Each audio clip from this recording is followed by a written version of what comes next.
Okay. I'm ready. We'll get things rolling then. The Let me open my bag traveling of noise. extravaganza known as the Witchlight Carnival visits your world once every 8 years. You have a dim memory of sneaking into the carnival as a child without paying for a ticket. The memory has grown foggy over time, though it is still conjuring a weird admixture of emotions. Wonder and awe mixed with loss and regret. During this childhood visit, your characters lost something. You, ever since, tried to find it, but the carnival owners, a pair of elves named Mr. Witch and Mr. Light, were decidedly unhelpful. Silly little screeching crickets, you forgot to buy a ticket. The carnival goes round and round. The multiverse is our playground. Nothing free, nothing lost. Every visit has its cost. So, as time passed, your hearts became less heavy and you gave less and less thought to those childhood events. Now, for reasons you can't quite explain, the longing to retrieve that which you have lost has resurfaced, as though an old spell has faded away, allowing you to feel the loss as sharply as if it happened yesterday. The Witchlight Carnival has returned, and you find yourselves standing near a ticket booth by the entrance at twilight hour, just as the carnival is about to open. There, you meet others who look as troubled as you. Without knowing how or why, you sense that each of them has lost something as well, and perhaps fate has brought you here together. So, before we step into a little adventure, I suppose we'll go around the table, just sort of introduce each player and who they're playing as, and sort of a brief overview of what we see as we look upon their character. Let's start with just in no particular order. Ivan, what do we see when we look upon your character? So, my character is big. The thing that called more the attention is the outfit. It's like a traveler's hat with a bit of feathers and trinkets on top of it.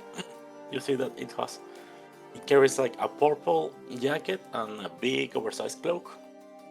Has like a fluffy white shirt, oversized pants, and sorry guys,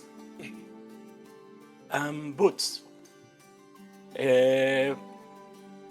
In the physical side, that you see, like the character is extremely pale.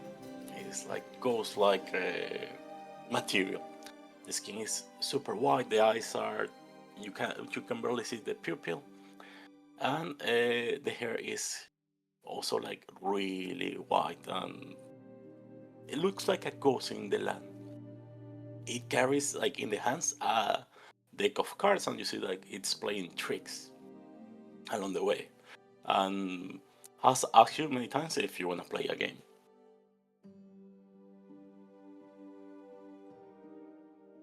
Any questions?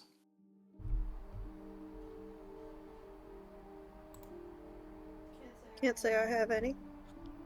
Beautiful. Yeah, I think I covered everything. Yeah. Standing beside Vic then, by the ticket booth, would be also Rand's character. Do you want to tell us about Valeria? You see a 4-foot tall rock gnome. She's fidgeting with a mechanical mouse. She has dark hair braided in 2 braids, and she looks a bit nervous. She's shy, curled in on herself. She's wearing leather gloves and an apron.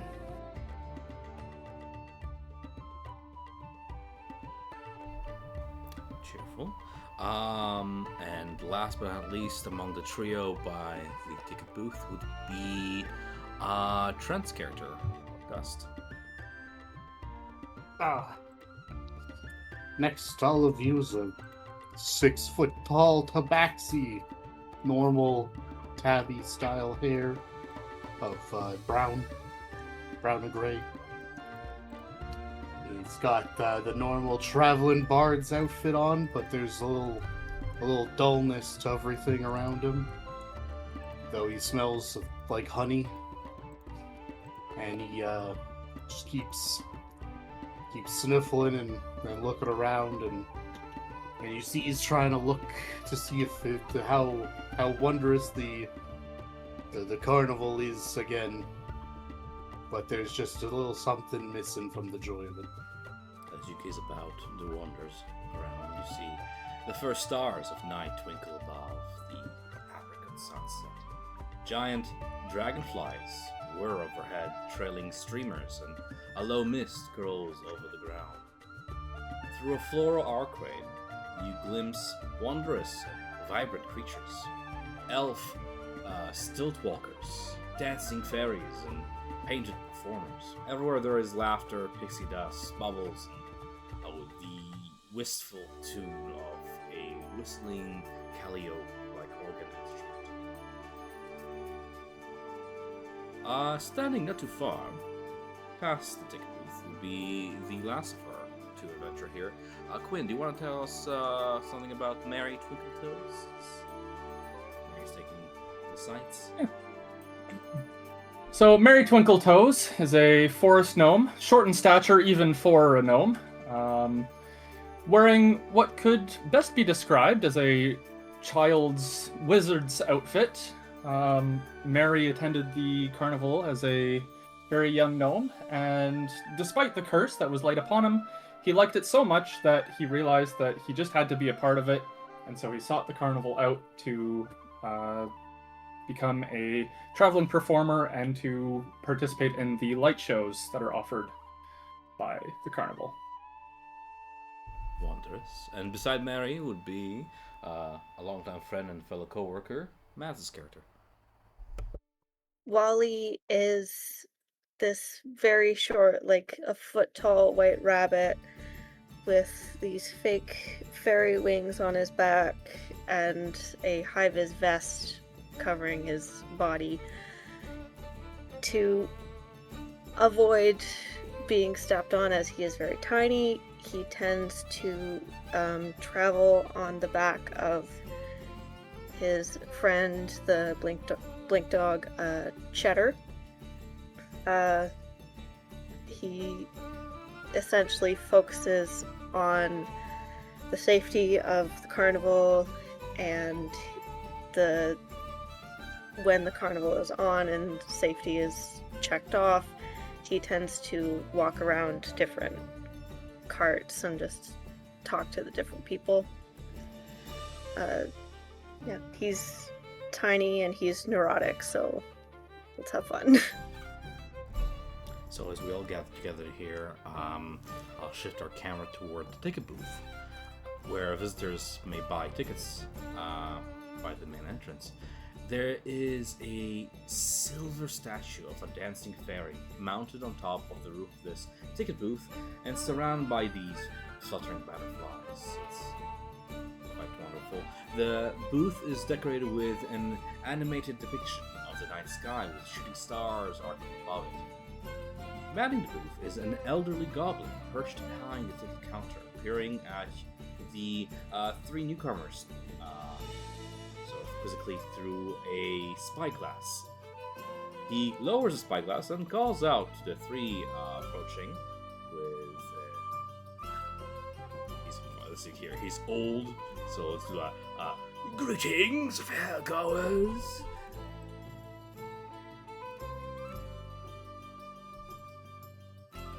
Put us on the map, and you guys will find yourselves here, sort of approaching the ticket booth that's just past this bridge here over the stream.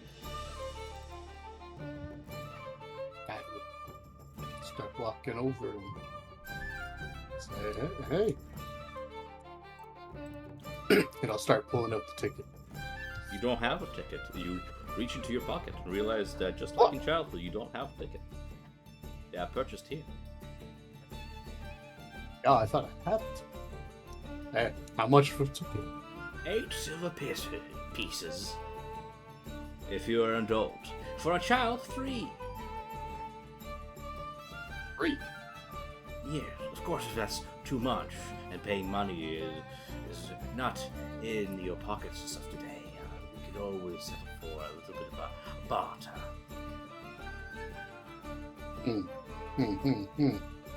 I check my pockets for any money, and I look at the people around me in a very embarrassing way.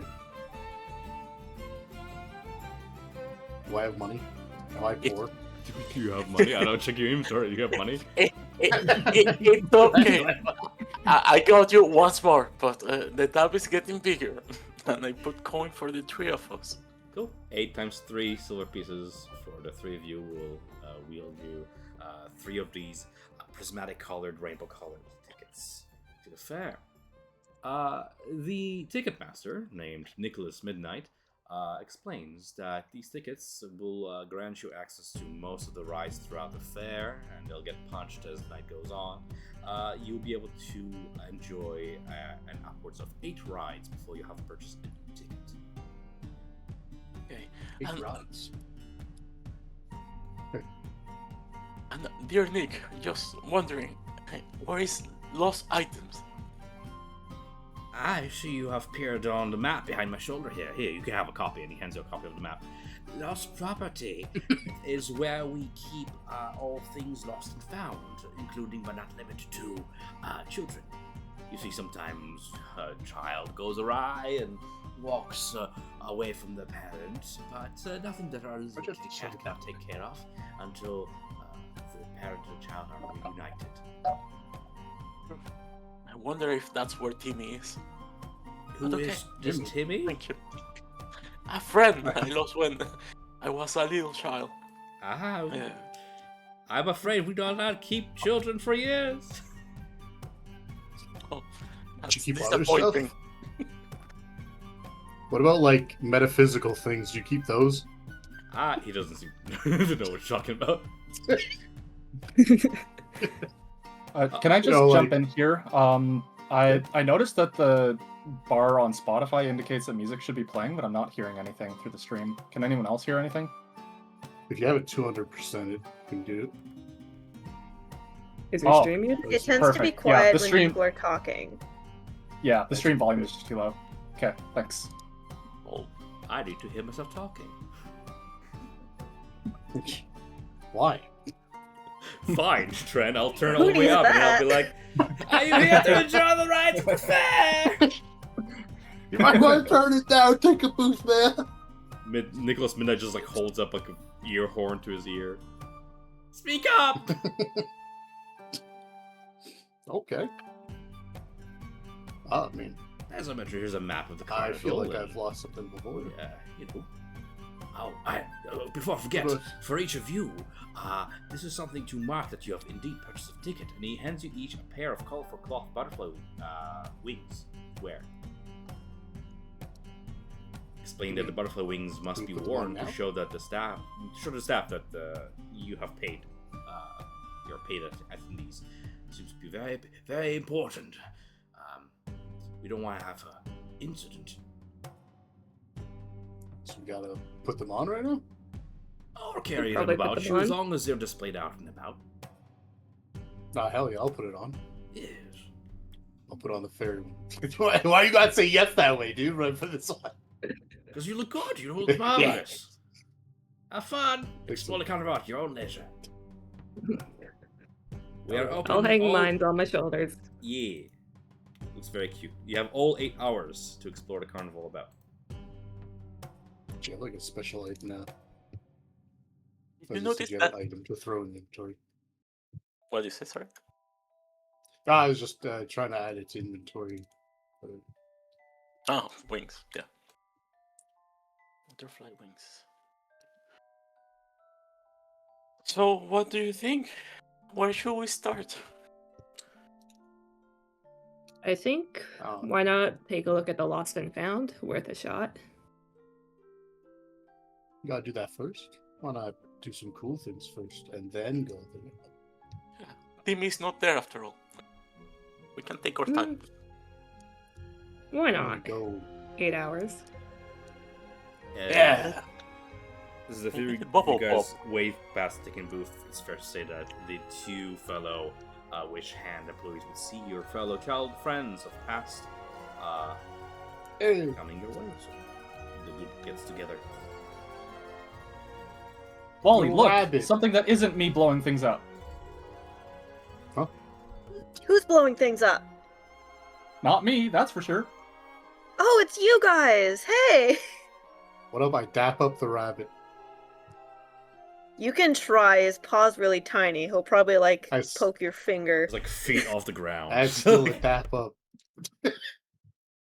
I still call that You a pick dap him up. and, Let's like, throw go. him back. I suplexed the rabbit. Ow! I hit it with a Zangief. Good to see you too. What up? And the wizard. Hey, other small Hello. one. I'm definitely fucking squatting down. It's good for You're your just legs. on your knees at this point.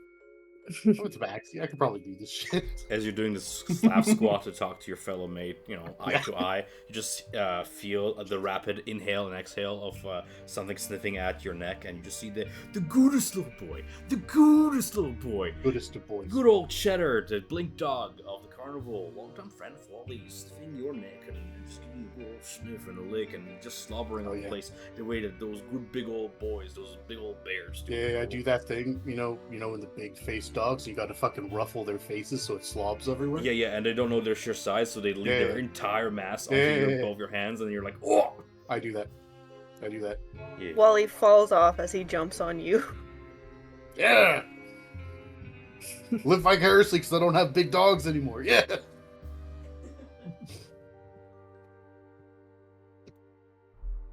Like, my condolences, I'm sorry. Live vicariously through my campaign. As you guys get to, like, sort of, get together and take your sights around you, you see, in the first hour, welcoming gifts about. As a melody plays in the distance, a 12-foot tall walking tree, garland in these golden ribbons, marches down the thoroughfare. Emerald clouds swirl about the tree and rain down golden spinning sycamore seeds. You see various fairgoers entering through the entrance try to catch these seeds before they hit the ground. And as the seeds gently fall, a chatty squirrel, speaking common, scampers along the boughs of the tree, handing out dandelions to a few selected passerbys. Do they pass by? Do we pass by that? Yeah, Am it's I happening a right next to you. selected- Like, this little tree ant dude, he's like, yeah, have a seed. Oh, I take the butterfly. Or the dandelion for my ear. Yeah, I ain't gonna say no to a free dandelion. Okay, as the squirrel squats down from one of the bows and hands you each a dandelion, you hear him squeak in perfect common, don't forget to make a wish. I don't know what to wish for, other than having a good time, Wally picks his up, closes his eyes, and blows on the seeds. Okay. So, as you may attempt to make Oh, a wait, wish... which version of dandelion? What do you mean? Like a flower dandelion? Like a white dandelion or a yellow Yeah, dandelion. Like Yeah, a blowing ready kind, the to kind you can spread the blow. seed. Yeah, the white one. They're both the same. That's the end of the product of the dandelion. You decide. Mine is yellow. Yours is a little ripe. your wish takes a little bit of time to come true. So Everybody who's making wish for the dandelions, please secretly write down your character's wish and whisper to me through Discord.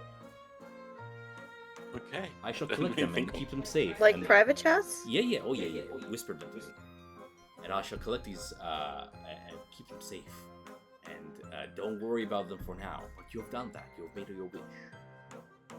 Anybody wants to like try to catch the sycamore seeds falling from the big old tree ant? I'll take one. Anybody who wants to do that, go ahead and make me a first rule of the campaign, a dexterity check. Ren, you're trying it, right? Yes. Do you know how to make a roll on Roll20? You say just not the save, right? Dexterity check, not save. Save is when something happens to you. Check is like something that you're trying to attempt. So it's like just like you trying to. Did that work? Did you do it in chat? Sorry, I can't see. Let me open chat.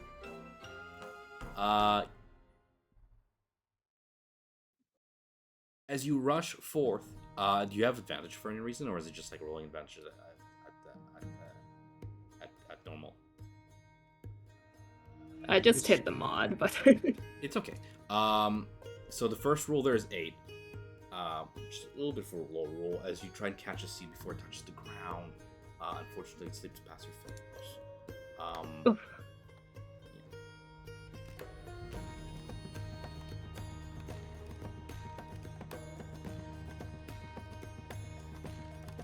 This is weird. Level 1. Nobody has anything to direct and like add to the roll yet. Okay. Bardic Inspiration.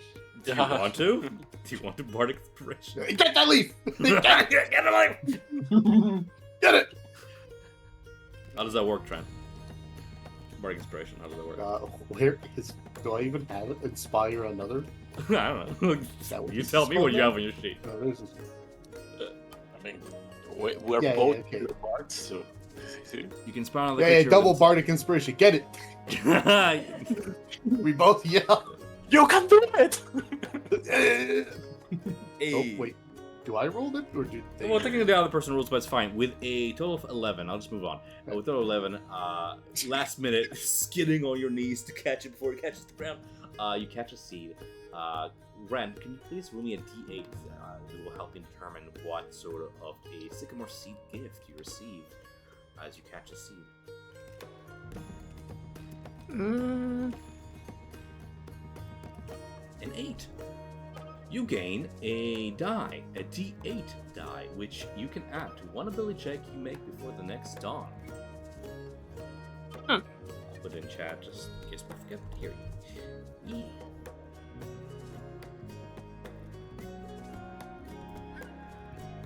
noted. Yeah, that's the gift from Seed. And so comes to pass the first event of the first hour, as you guys are free to explore as you will.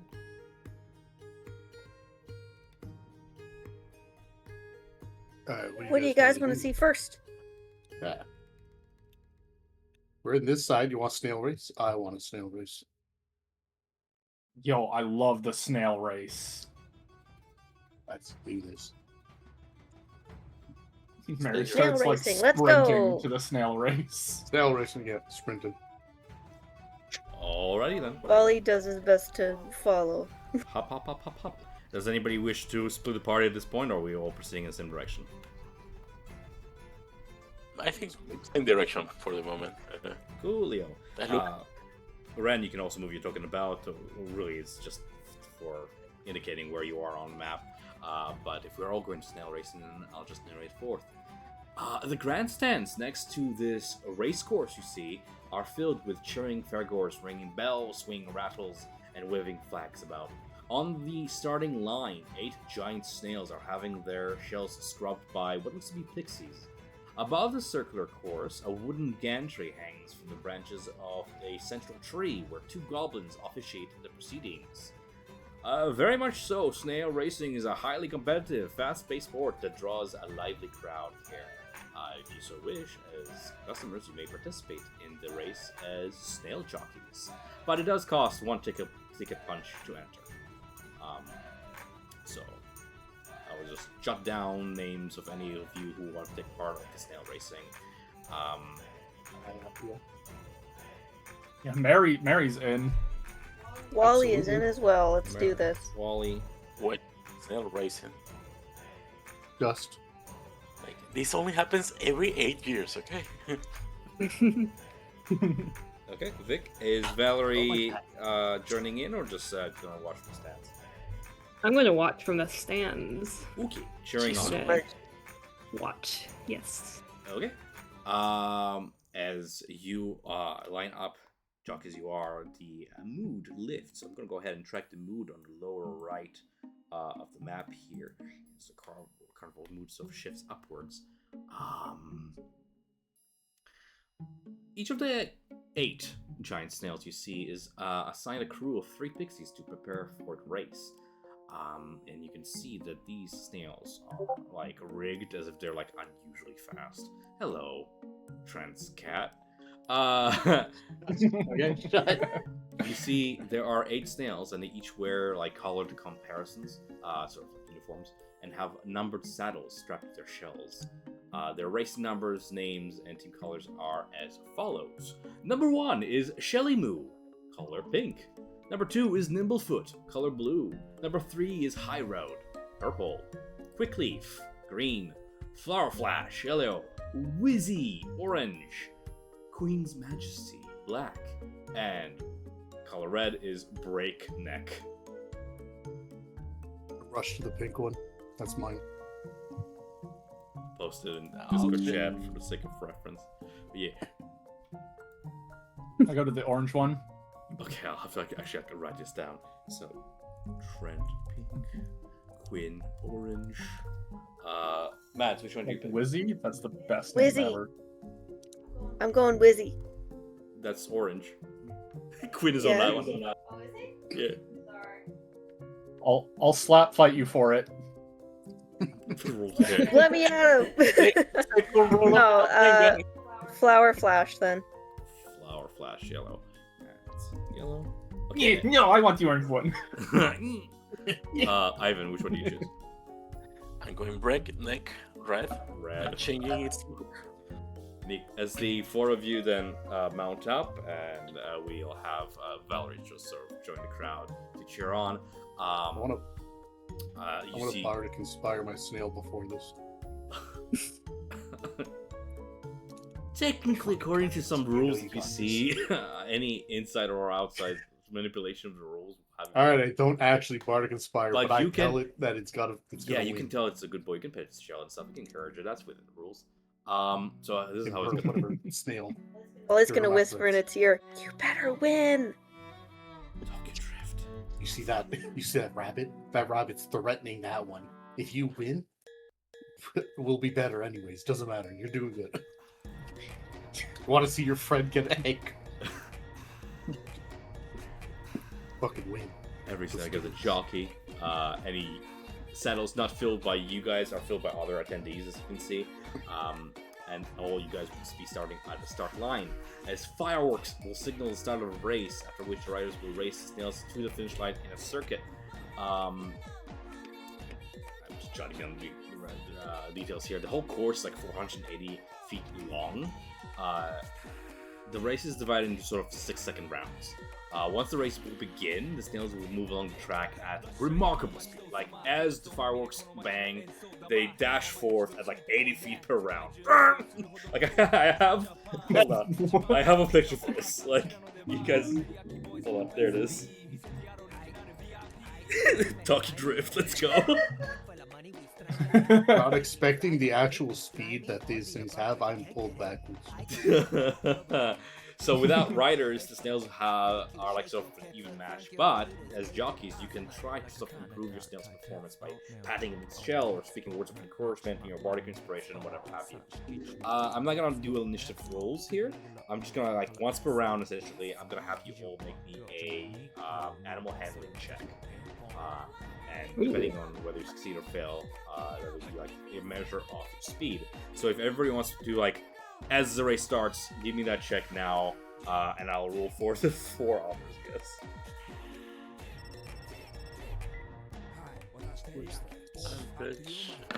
What's on the side? Cool, I rolled a 17, 10, 20, and 13 for my jockeys. 13. Amazing. 13 as well. Okay, so all of you guys who succeeded on a DC 12 animals check as you go about, your snail moves an extra 10 feet that round, or 20 feet if you got 17 or higher. Okay. So where you're at, write it down. If your snail moves at 80 feet per round, normal speed. So you said plus 10 if you got 12 or Yeah. above? So on successful, you get plus 10, or if you're 5 and above, it's 20. Otherwise, it's this, like here. Right. Good. So I went 90. Yeah, I went at normal speed. Flat 80. I point at the one going the fastest right now. Like I try to get my snail's attention, and I try to make this snail do a slipstream and get ready for like the Get later parts of behind, the just, like, race. Oh, Does it understand me at all? Yeah, no, of course. Like that's what your Oh, check hell yes. means. Yeah, sleep stream that stuff. All right, cool. I have one of my jockeys then at 100 feet ahead. One of them fell That's the one behind. to fall. One of them is 100 feet ahead as well, and one of them is 90. Okay, these are mine. Cool. We're gonna keep doing this until one of you guys reaches the 480 mark. Fuck. Fuck you! We're all falling behind. Right, Oh Nicholas. my god. True to its name. So true to its name. Okay, you're all falling behind as the jockeys also fall behind. There must be a muddy patch ahead. At this point, I'm gonna go ahead and see. I'll roll d8 to see if there's any surprise on the track as we total up our distances here. Okay. Everybody remember your number of your snail according to your color. If I rolled a 6, Uh-oh. who is that? That's Wizzy, Uh-oh. orange. Uh-oh. Wizzy! Wizzy, no! And fellow rider, the saddle on your snail comes loose and falls off. You, please make No! me a DC 15 dexterity saving throw to remain on top of your snail. Okay, give me a second. Yeah. Just gotta find it here. Oh no. That last roll was Rough. Wally going, "This is Fucking- incredibly unsafe." Wizzy! You fall off, and the snail continues the race I on love you, its Wizzy! own. Okay. I'd Another still round. win if the snail wins. Yeah.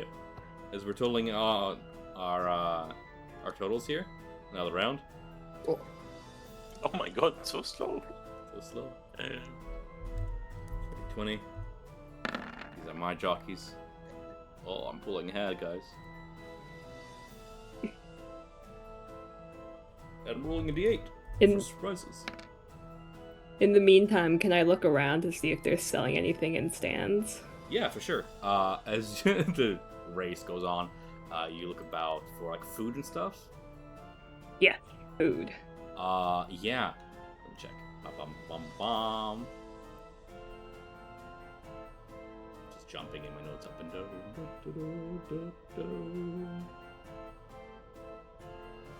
He gets up and tries to run after Wizzy. Just bear with me here. It's jumping up and up in my DM notes.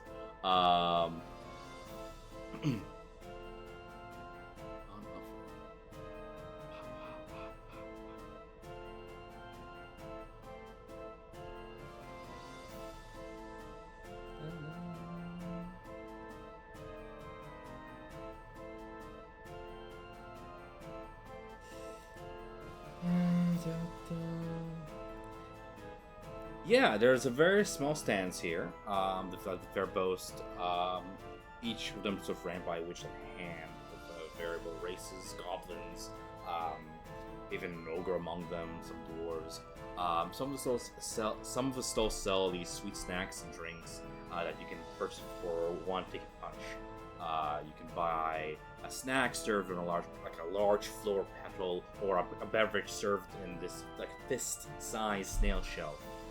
You see blue frosted cupcakes, candied apples on sticks, euphoria cookies, which are like these saucer-sized cookies dusted with particles of fairy dragon euphoria gas.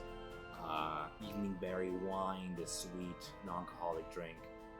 Fairy bell nectar, harvested from fairy bell flowers, pixie tarts, powdered candy with little caps, sugar glaze, button mushrooms, tree sap lollipops. Are you looking for anything particular? I'd like to buy like a comically large bucket of snacks. You do. For your ticket gets punched, and you purchase yourself a big old bucket of candy and such, crunchies and popcorn and all sorts of glazed goods to watch a show. I carry it in front of me, like one arm on one side, one arm on the other side, hefting it up, slightly spilling a few behind me as I walk back to the stands. Just Shadow will clean those up for you. yeah. Just following the trail behind you, vacuuming those up. As we have our next round of snail racing rounds.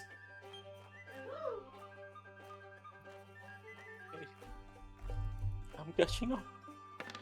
But 20 extra.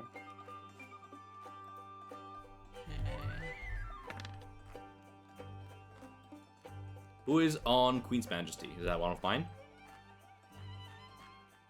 I think I think yes. Yeah. Mhm.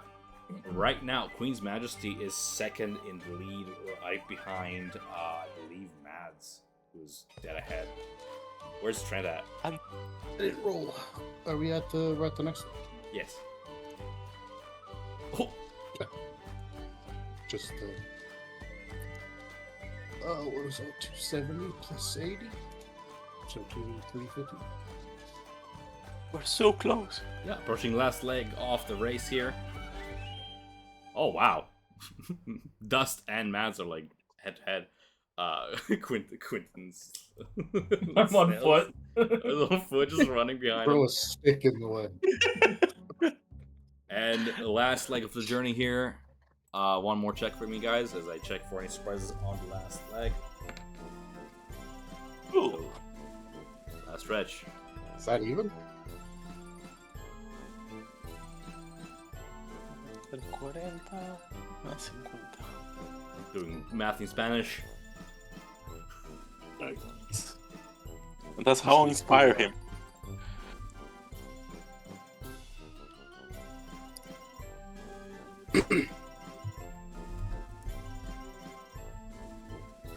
Oh my god. Head to head, guys. Head to head. Right. You guys are leading Oh, unless back. one of these guys find short. Yeah, you guys are leading back here. One more roll, guys, and I'm going to see if any last minute surprises here. Nope. Clear course.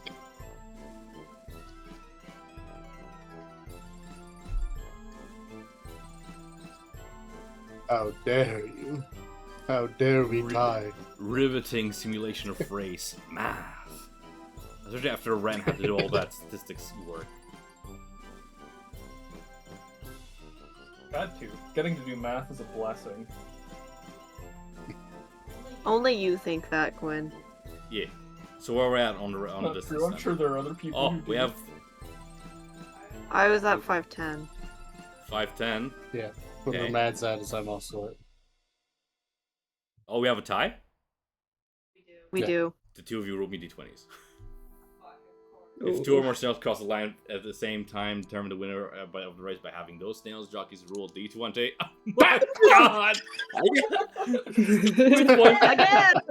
No, if the roll for the Oh first my God, place is come on. tied. No. If the roll for the first race is tied, Okay. each winning jockey receives the first place prize. So we have a winner. That's the roll. Yeah, right. Hell yeah. It's a quantum yeah. finish. Fist bump. Dap up again. So I both crouch down to hold the trophy at the same height as the rabbit. the trophy is weirdly potion bottle shaped, as the jockeys whose snails win the race receive each a potion of advantage. Oh, nice. Which represents the potion of advantage. Boop. I think so. Who came in last? Among you guys. Eh, Hi. Hello! I'm at like 250. I'm barely crossing the halfway mark. Yeah, just sweating. 250! Mary Twinkle. I'm running on Toes, foot at this you point. Get to wait 5 seconds as I plug myself back into my mic.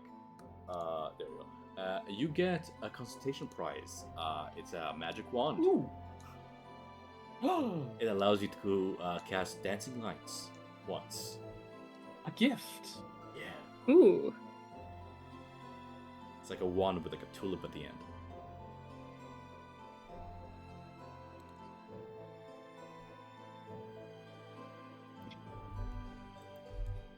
That's Nice. fun. Yeah. It's it's one of my cantrips already, but I'm gonna make sure to use the wand first. Hey, you can like share it, you know? It's all good. You're No, not it's the my only one. consolation prize. No. As the crowd cheers for the winners, the fair's mood lifts, and you are joined with Valerie, who is probably like halfway through the bucket by this point. I don't know. Do you guys want some? Sure. Oh, where now, Ba? I dropped the bucket next to me. Offer you guys some. I'll grab some. I'll Is take the some. bucket bigger than Wally? Yes. 100% it is. If it's so big that she has to carry it with both hands, Wally is not at all bigger than it. For the people that I, can't like, reach in the bucket, Tip I'll it take over a some. little. Yeah. He will What like if we carry Wally put in his the bucket paws with up and us? step back. He's rejecting it. Unsanitary. I'll just throw it into my mouth. What, is it an OSHA violation to ride in a bucket now? Technically, it's FD. Ride in a bucket. Yeah, we could put Having you in food the in the bucket once it's buckets. empty. I have a ride. He's over there. He points to Cheddar just eating snacks off the ground. Okay, but it's a bucket though. Yeah, you can use it like as a cart. Yeah. Have the dog hold the bucket in its mouth while you're in the bucket. How many options? Think about it. Exactly. He puts his paws on his hips and he says, "I don't like being infantilized like this. I am a grown man." I heard the story one time about this really mean old falcon man that lived in a barrel being held by a big turkey man. Is that Man, the legend. infantilization? I have heard that story. El chuno, el sumo, something like that. Something. I don't know the rest of the story, but if he can live in that barrel, you can live in that bucket. Live in the bucket. This is getting insane. I mean, Is the bucket big enough that like I could fit more than half my body into it? Oh yeah. Okay, once the bucket's empty, I just say, "All right, suit yourself," and I climb in. Start rolling around. Of course you would, Mary. Good for I carry the you. bucket. You stick to the walls a little Go- bit. Oh no! It's one of the perks. Wally finds a bush and just vomits at the grossness. You just see Find a that nearby clown face, like clown makeup janitor just goes, oh. Having to clean it up. Sorry, Trevor. Oh. Go ahead, Wally. Write me up for this. Do it. You won't. You're a performer. Even if I did write you up, nothing would happen. You're like the star. Yeah, we're like unionized. Nothing ever happens. Can't get fired. I'll carry Wally in the bucket. You're just gonna stuff him in there. No, he's already in there. It's like a little, like, you know, half of his. Oh my god. words. Mary is in the bucket. Mary's right the now. one that jumped Oh, yeah, in. that's it. I have Yeah. wrong words. Anyways, I'll He's carry in the head bucket. You're first gonna as well. hold So if you both of pick the us in bucket there? up with him in it, like I just have my legs dangling out. Oh, you're upside down. Yeah, alright, sure. Still. Ah! Unhand me. Do you want to get fixed first, or are you cool with this way? You know what? It's not so bad. I'm a little stuck in here, anyways. Walls are a bit Yeah, sticky. fair. What's everyone feeling next for the next thing? Val, what do you think? You were eaten last time. Yeah. Here's the map. Let us proceed Well, the Hall of to Illusions the is next to Hall of us. Illusions. Yes, exactly. Alright. Hall of Illusions. Alright. Bear with And me. then I'll flip the bucket upside down so that Mary can get out of the bucket. As you guys are proceeding through past these various stalls, you see giant dragonflies like flying overhead with riders on top of them. One of the riders tips a little bit to the side too much and spills drinks on a few stray Witchlight hands, just soaking them. But you make your way to the Hall of Illusions in time. Truck drivers. What's the passive perception of everybody in the fair here? 14. 12. 13. 13. Where do I find that? Passive perception should be like on the left side of the PP14. sheet, I believe. Or actually, I might be lying. It might be like on the other side, right side. These Or are sheets. It's on the right side. Passive perception's Oh. on the right side. It's, Right mine's side. 12. Or if you know your perception, is that number plus 10. Yeah. Oh, okay. 13? 13. Okay. Just good enough for me. Like for describing it, you guys sort of notice without having to roll. Okay. Yeah. Hall of Illusions. It's a big book. Bear with me, please. I don't know, dude. Okay. So you guys are just outside of the Hall of Illusions right now. There's a glass cabinet that stands near the entrance to this tent. Does it catch your interest, or you proceed past the glass cabinet toward the tent? I want to Wally look at won't it. catch an interest. Hmm. He's always looking for issues. Right, to expect it, and Valeria too. Yes. It looks interesting. What's in it? What's Looks it made to of? be like a wooden mannequin of a grinning, raven-haired young woman in a witch's attire and a green flowing cape hovers inside this glass cabinet. At the top of the cabinet, a sign reads, "Pasha, the Witch, known for her hideous laughter." As you guys are sort of inspecting this, you see there's a halfling couple that holds hands, and they approach the glass cabinet. One of the halflings is wearing this butterfly face paint. As he drops to one knee and pulls a small box from his pocket, his sweetheart bursts into laughter and begins rolling on the ground. The halfling in face paint begins sobbing and darts into the nearby tent without getting his ticket punched.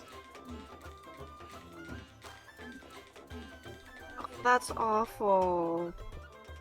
We should go check on him.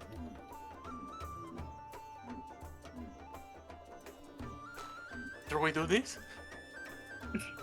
Maybe after we do this? Like, Right. I want to know why, Ram. Smiley. As you guys are watching this, you see the halfling who remained outside gets up back on her feet, recovering from the laughter, and calls back into the tent. "Reuben! Reuben! Where'd you go? Come back!" And she seems to be calling his name. Those of you who are within 10 feet of the mannequin, go ahead and make the wisdom saving throw. Oh boy! 4. Wally, you fall onto the ground prone, incapacitated, and laughing uncontrollably. Okay, yeah, I guess I'm within 10 feet. Thus saves. Ooh. What's so funny? Sorry, which one? Wisdom? This will be a wisdom saving throw, yes. You save as well. I didn't hear the joke. Wally, what was the joke? Why are you laughing so much? He tries to explain, but he has 0 breath to make any words of it. He just points at the plaque. I read the plaque again and I still don't understand the joke. Yeah, the plaque is not funny. Wally has no sense of humor. Yeah. That's what he lost. Never seen Wally like this before. It takes a full minute for Wally to recover himself. Wally, Can stop. I like We have to can go I like inside. roll away from the doll Yeah, you in the case while I'm you laughing? stop, drop, and roll away from the mannequin, and eventually stop laughing. Yeah. Yes. Oh, I'll shrug and make my way to the I Hall feel Illusion. so bad for that halfling because I know that that poor guy was not understanding the situation. I Yeah, was well, not laughing on purpose, and I doubt his beloved was laughing on purpose. So, I think we should follow him. We should check if he's okay. Though, that's Yeah, what therapists are for. And couples counseling. Do you see any therapists? This is a carnival. Yeah, it's called After the Carnival. Y'all don't Only- even have dentists. I thought you were. We don't even have security. dental. I'm with Wally on this one. I've never seen Wally laugh before in my life, so that's clearly some very powerful magic. Alright, let's go. I knew I could count on you, How's Mary. Ruben doing? Ruben, the halfling who seemed to have been met his proposal with laughter, has taken on a sobbing face and ran into the tent about 2 minutes ago. Into the Oh, hall. sorry, the other one. Oh, she's calling for his name. She's still outside. Okay. Seems Hey, they're gonna worried fix it. he's not calling back. Embarrassed at what the turnout, Which tent did he go in? The Hall of Illusions? Yes. Alright, let's... You want to find out what's wrong? Let's go. You stand in front of it and you see, like, Make sure you get your ticket punched. yeah, you see, like, this Oh, large yeah. tent is, like, painted with, like, a mural of shifting images that show grinning fairies diving into pools of color, the helical stripes on the tent, pointing canopies, rotated spirals, and the whole display seems designed to just befuddle onlookers. You see there's a clown dressed in muted garb, like gray colors. He stands at the tent's entrance, blinking at you. I It's hold not my Chuckles. ticket out and I blink back at him. He just sort of gives you like a shrug and begins like, miming gestures. I try to understand what gestures he's miming. Roll me insight check. Okay. With 24 Well, insight, you can tell he's directing most of his gestures toward Wally and Mary, who are wearing, employee wings, seeming to be a misunderstanding of what the situation is, but you can tell there's fear on his face as he does not seem keen about going into the Hall of Illusions. I suppose it's only fair. Mary and Wally, you know this fella. This is a fellow employee of the carnival, a fellow hand. This is Candlefoot. Yo, what's up? He doesn't usually mime. Oh, He has a very silky voice. It's very beautiful to listen to him when he sings, but he doesn't seem to be talking to you right now. Candlefoot, what went wrong? He shrugs again, not saying a word. Seems to be flapping his wings back, like up and down.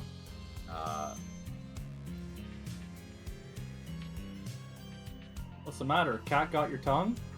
He shakes Yeah, his head alright. and flaps his wings even more, so... I wish I had my camera on right now. Bird? I'm miming hard. A bird did this to you? He nods his head very enthusiastically. What Then bird? he points toward his clothes, his dull gray shirt, and he shakes his head side to side in no gesture and finds his belt, his black belt, and he shows you, points at his black belt. A black bird. He nods. Raven or crow or something? He nods. I point in directions. He shrugs once more. Where? Doesn't seem to know where. But he points towards his Well, throat, alright. and he just sort of makes a flat hand gesture, waving it back and forth on his throat. When did this happen? I swear I just saw you when I was checking on the Hall of Illusions. He looks very sad at that. This is not OSHA compliant. Someone's getting written up, I swear, Candlefoot. He lifts his hands up. So this is so hard to do without talking. He lifts his hand up defensively, like, please don't write me up. No, not you. You're the victim. The bird's getting ridden up. He nods. Okay, well. don't know where the bird is. We might as well. Maybe he's inside of the whole illusion. Maybe. Yeah, maybe we'll just check Well, that we'll out. yeah, first. we'll keep an eye out for a black bird. Thank you for warning us, Candlefoot. Yeah. Yeah. From your time known Candlefoot, again, silky voice, great singer. In fact, we should join the Mermaid Choir act. It's a very sad thing to see him without a voice. You've always known Candlefoot to be of muted colors. Seems to be an affliction he had since a child. Also, an affliction he had since a child.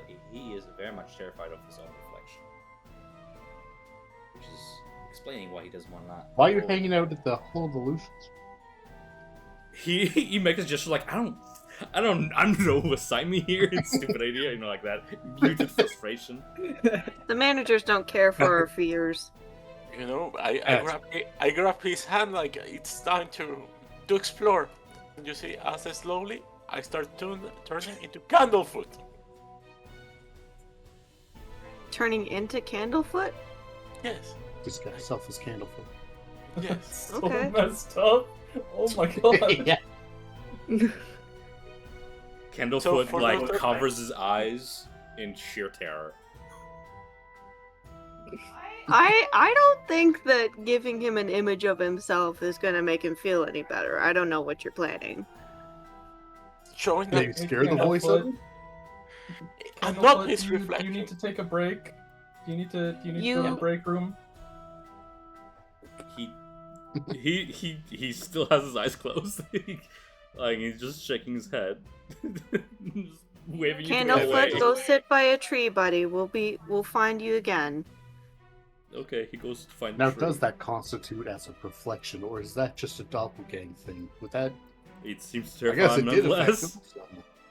So. I guess the answer is, that counts. Candlefoot goes to sit down by a nearby tree, and he seems pretty sad. He seems to be drawing in the dirt with his finger. Tracing I have a question, you guys. What? Who's gonna punch the card now? I'll do it. I guess Wait, do I- technically we do I have- could, because we are also You guys- you Witchlight guys hands. work Yeah. All right. Well, What would you do don't- without us? And Wally will go up to each of you and punch your cards. hell yeah. So wait, are you just allowed in for free then? I work here, man. It's a perk. Oh wait, it's an inspection. It's an inspection for you. Totally, yeah. All right, I'll hold whatever door flap thing knocking on it before I go in, and I'll open it up for everybody. Inside, the Hall of Mirror echoes as you knock upon the door and open it. Inside the Hall of Mirrors, you see tall mirrors line the interior walls of the tent. The mirrors near the entrance reflect you in your youth. You see yourself as children. Can I suppose each of you sort of describe what you look like as children? You scrutinize your reflections. Mary remains outside the tent in case there's more people who want to come in and need their cards punched, Sounds good. so that Candlefoot doesn't get in trouble for not being at his post. Well- Oh, go ahead. Yeah, you go. Oh, you go. Okay, Val is looking at the mirror, looking at her younger self. He's much shorter than she is now. Big eyes, looking around curiously, smiling widely. She's running around the workshop, looking around at all the little trinkets. And she runs towards the mirror and just grins widely. A smile you haven't seen in years. Hey, look, you're smiling. There'll be also I a guess I small am. tabaxi kitten. Okay. And eyes wide with wonder as well. The drawing and writing things, throwing papers around that have, just fastly drawn random stuff that look too weird for normal, but just right in this area. and then big eyes looking at everything. I'll put my hand up to the mirror, press my hand on it. Your reflection, Yeah, I'll crouch down child and look at self, myself. presses against yours. The mirror surface is cold and metallic. As you continue to scrutinize your reflections, you see that the images grow steadily older until, as you sort of proceed further down the hall of mirrors, each mirror aging you month by month, year by year, until the mirrors deep within the hall reflect onlookers in their twilight years. The rest of you want to describe what you look like in in your aged selves. How much do cats change? I'm fatter. I can't jump up anymore. That agile legs of mine, and my really flat face is now wider. I don't know what else cats do when they get older. As your character stares into that mirror at your aged face, something catches your eye at the very edge of that reflection. Something that does not belong because it's not you, but is instead a small child with a weird, odd mask, a color of pink. You see it is a depiction of like a pig, and it very much contrasts against her face because the skin is very much bright blue. But her face, her cheeks, those gaunt cheeks, and those awful crooked teeth, and those pale hands in which is a lollipop. And when she turns to look at you through that reflection, you can see the pinpoints of her eyes are red, and she just sort of runs from the edge of the mirror reflection down the hall to around the corner.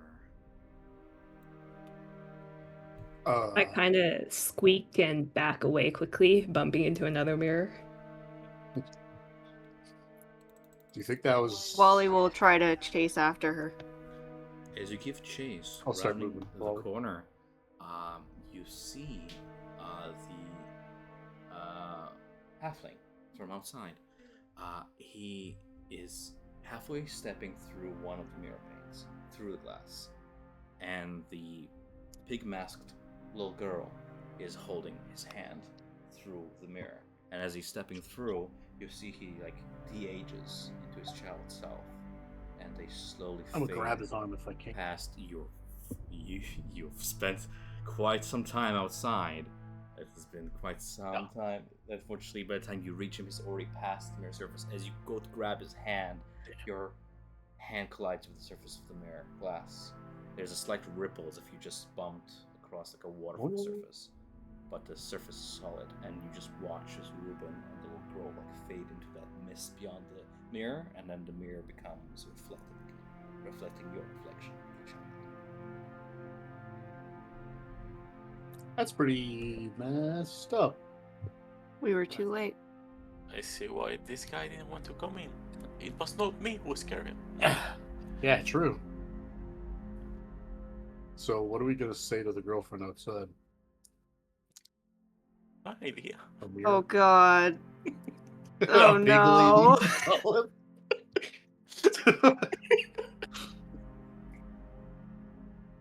Well, we have to Alright. explain what happened, otherwise she's gonna Yeah, that's go fair. straight to Mr. Witch and Mr. Light about this. Well, I feel like she's probably gonna do that anyways. Maybe he feel like will that's like- appear in lost property. Maybe we should Yeah, check. maybe. Hey, That might be. Well, we could tell her to go check lost property. but if you are really worried about the legal aspect, I have a solution. Again, just think about it. Just don't tell me. I'm not worried about the legal aspect. I'm worried about the getting fired aspect. Well, I can't help with that. And you see, like, Especially if I- it's Candlefoot. I will say, Candlefoot's a great guy. He does not deserve to be fired. well, let me protect his job. And you see, like, like the shape of Dick start to change into Ruben, and the voice too. Did I hear Ruben? No, I didn't hear his voice. I pretend. Oh God, what are you gonna do? Dump her? I mean, like, Yeah, like to give you something to work with, you did hear him cry. I, I only know this one mode. Is this to me? You see, I would believe that. I mean, it's pretty fucked up, but I think that's I'm maybe. I mean, only if you want to protect his job. If not, like, we can try to find it. But if we don't, he's loose. I think if we explain the situation and explain that we did everything we could, then she may understand. I don't know if we need to traumatize the woman, Yeah, I agree with that By one. breaking up with her, that's not traumatizing. It's painful, but not traumatizing. Imagine we find Ruben again and suddenly there's two Rubens. What are you gonna Yeah, do? what if it's Oh God. you could just be accidentally breaking them up for nothing. You're right. Maybe we should check lost property. I'm sure it's there. Do we want to I'm keep sure going she around can this go place, check or do we lost want to head out? I think I'm- the kid can do that. I'm worried The about kid going. the big kid. We should get out of here, to be honest. I'll knock on some of the mirrors. How do you think? Do you think it got in? Wally, your security. I I'm am not security. I am safety. There is a difference. There's a huge difference. Well, you're failing in this ride. I'm just saying. I don't think this is a safety issue. You were in the that sense. you were the safety officer. Then it's your fault. Your fault. We just That's a my good thing. experience. I make sure that the attractions are safely put together. I Absolutely. have no idea how to navigate them. That is not my expertise. Do you have any like plans for mirror monsters, mirror demons, mirror things? You know, Oh, is we've this never like had standard? an issue with it, really. Like, Wait, so this is you a know first about for it? me. No, it's none no, of us knew is about what it sounds this. like. This is new. Okay. Now I have to ask, how many people disappear here every year? Or every 8 years? The normal Oscar, how amount. good is your job? I don't think a safety person saying the normal amount is a good The thing. normal amount disappear every year. It's the Feywild. Shit happens, you know? I don't know about that. My job is to make sure people don't die and stay here. You know? Do you know And I how- do that. I just say, don't put that on the pamphlet. Like faded in the Oh, distance. I don't. Past the tent wall, you just hear the very distant female voice. Ruben. I transform into Uh, Ruben. All right, let's stop being in these mirrors. Like looking at ourselves, kind of weird sometimes. Also, having this conversation 17 different times in all these different mirrors. At least ones of them are cute. Look at you, like a tiny tabaxi. What about you? And I look at wherever the next mirror spot is. Well, we should get out then. Describe your baby. Ah, me. Sorry. I missed that part. You see, big like with ponytails, and if you see like an image of what she used to do, like in the past, she does pranks. She disguises herself as people, and she pretends to be the mirror of people to scare them eventually. And I still like. So you're like, Yeah. you're normal and ready in this area. Yes. But it's weird to Very- be on the other side of it, you know? Fair enough. All right, let's go. Let's go break the news to Ruben's girlfriend or whatever the heck, whatever situationship is going on there. Ruben's would-be fiance. Yeah, whatever sad sob story we're gonna get out of this character. Not anymore. Ruben's beloved. I will avoid saying that we are safety officers. I'm just saying.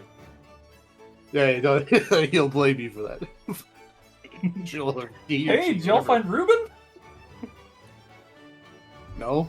I mean, yes. I mean, Mary, we have an issue with demon children in the Hall of Illusions. I think we should probably shut it down for the day. Demon children? Says the female halfling. What yeah, Ruben demon got children? stolen by No, the no demon demon child. children. What are you talking about? I'm not talking about I- anything. I blurted it right out loud to the person. She has like this like half-eaten like cotton candy that's like melting a little bit at this point. Wait, this is a halfling. I halfling. crouch down and I get eye level. Yeah. Yeah, some weird demon pig lady took Ruben into his past self in the mirror. Oh. Oh. Yeah. Look. Oh gods. As tragedy strikes and nearby crowds gather and murmur at what that occurred here, because you guys are not the only ones to witness, the carnival mood goes down by one point.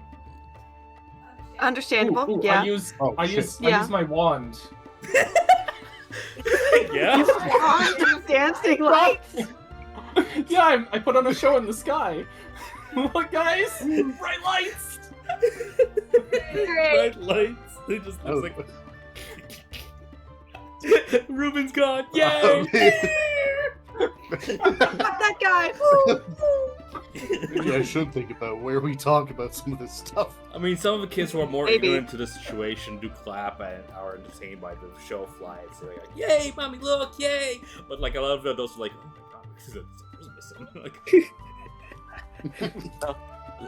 I mean, you should give the carnival like some points because they are honest. But if you are curious, this is how the piggy kid looks, and I do mini illusion like a small pamphlet of the piggy girl. Okay, just for now, you to be wary. Yeah, it's now, pretty- now, not even the I- children are clapping anymore. It's like, terror strikes their hearts.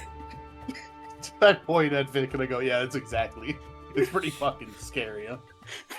I'll never come back here. 8 years was not Wally enough. takes out his clipboard and starts filling out an incident report immediately. Do you maintain the Near the miss. terrifying, ghoulish visage of the nightmare kid? No. Like Okay. I just for a second for people. Cool. to be Correcting wary of yourself so I don't have to duck another point. Great. it. It's a pamphlet, you know, like. I do say that maybe there's a chance that somehow Ruben showed up in the Lost and Found somehow or something. Maybe. We don't know how this stuff works. So you could probably check that. And if not, you could probably try to talk to the upper management and get like compensation in some sense, you know? If you need help with it, I'm more than happy to be a witness of that class action. Yeah. We'll be part of the class action. Just know that we tried everything we could. Yeah, I actually ran. I tried to grab Ruben's hand. Oh god, he's gone. I mean, at this point she's in tears. I don't know. I'm not gonna get down here, but she's a wreck. Hey guys, maybe let's take her away from the crowd so she can start to grieve. Grieve! Bring her to her. So she can start a grieving process, guys. Let's go. Let's get her some food and find lost property. Like, I'm sure. I guess we'll go to the lost property with her. Sure. You head over. Well, Although they do weren't it. married, so is Ruben really her property? Is that how that works? You're not. I mean, Love. are we gonna get into We this? love each other. Let's get Yeah, how into does marriage work in ownership this of world? human life. Cheddar does his best to cheer up the little halfling as she cries of her loss. and Cheddar licks her little shoulder, tries to get some pets. Do anyone see the chipmunk again? Like, I have another wish to make. I wish Ruben to be lost property. Alright. As you guys I make guess your maybe way- we should. Yeah. around the big top because I feel like a lot of people will be going there. I mean, you can feel till you check it out. Okay, bye, Candlefoot. Have fun. I meant like do like that, so that we're not in front of the big top.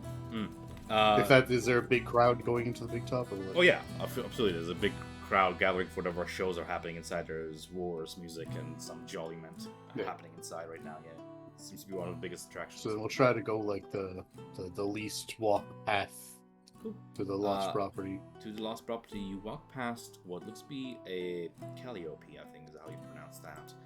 It's like an organ-like instrument. It's playing music. Just come here a second. Yeah, merry tune spills forth from this instrument on the back of a brightly painted wagon. You see a monkey wearing a cloak covered with buttons turns a handle at the wagon's rear, sending music into the air from rows of golden whistles. As you watch, a goblin dressed as a ladybug toddles up to you, Trent, rattling a tin can.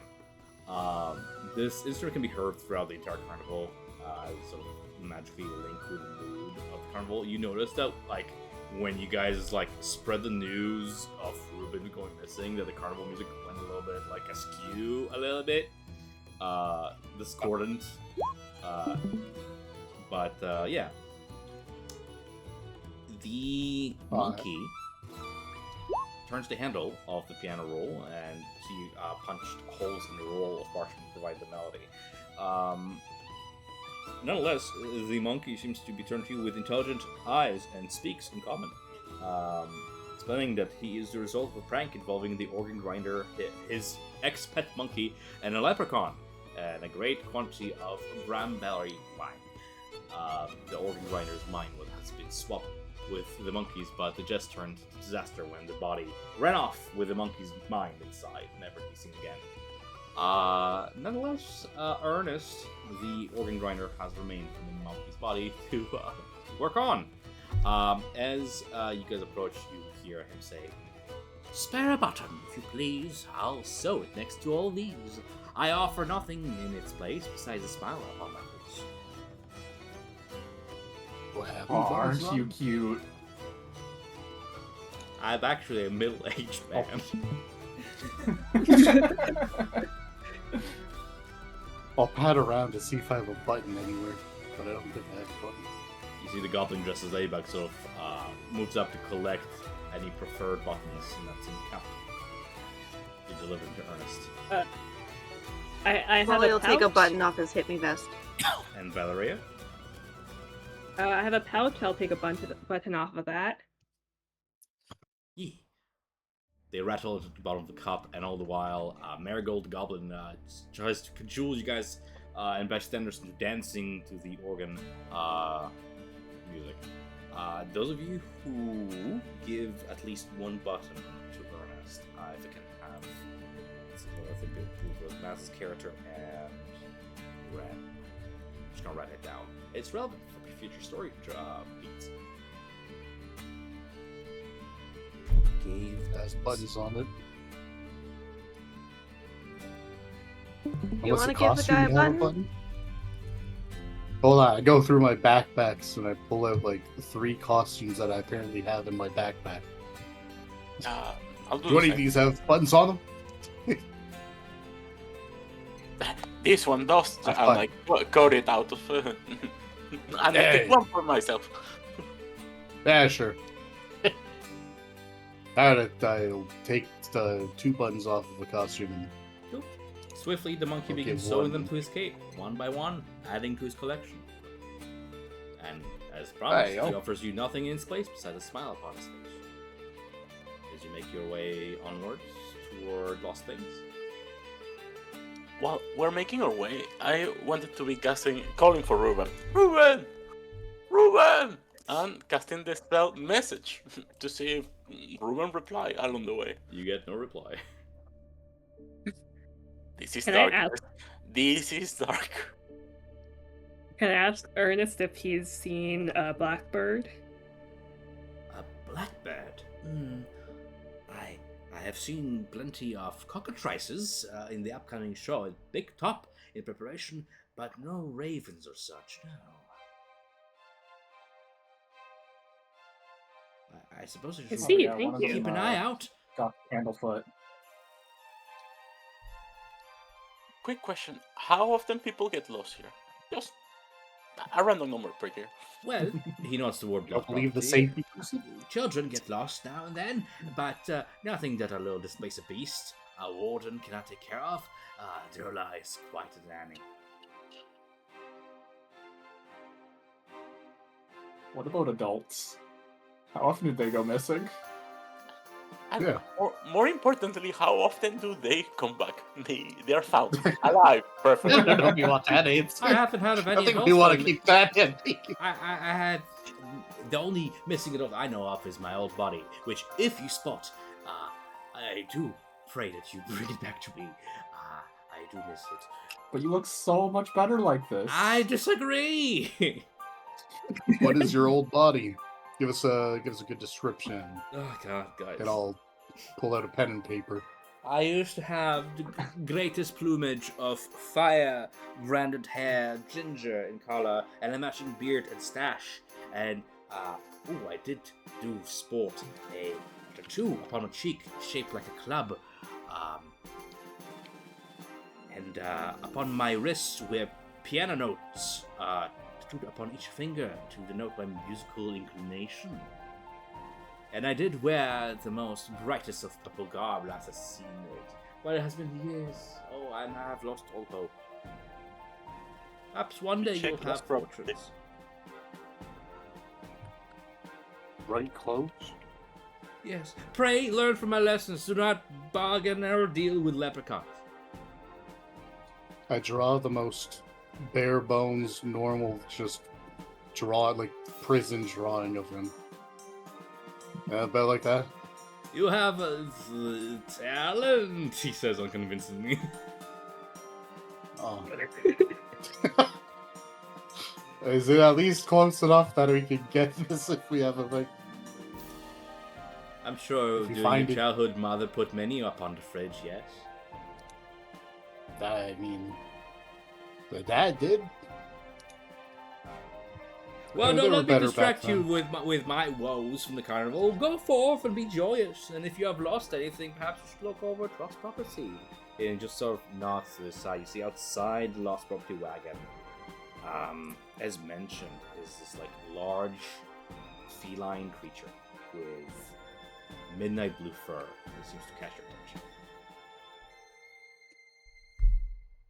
All right. It has a pair of tentacles extending from its shoulders and wears a similar pair of fake butterfly wings. And hanging from its collar is a small wooden keg. The creature roughhouses with two young boys. One boy squeals, "Again, Durla, again!" while the other one hangs onto the creature's neck.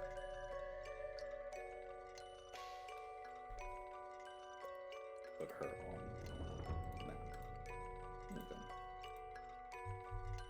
Ollie, this looks like an OSHA violation.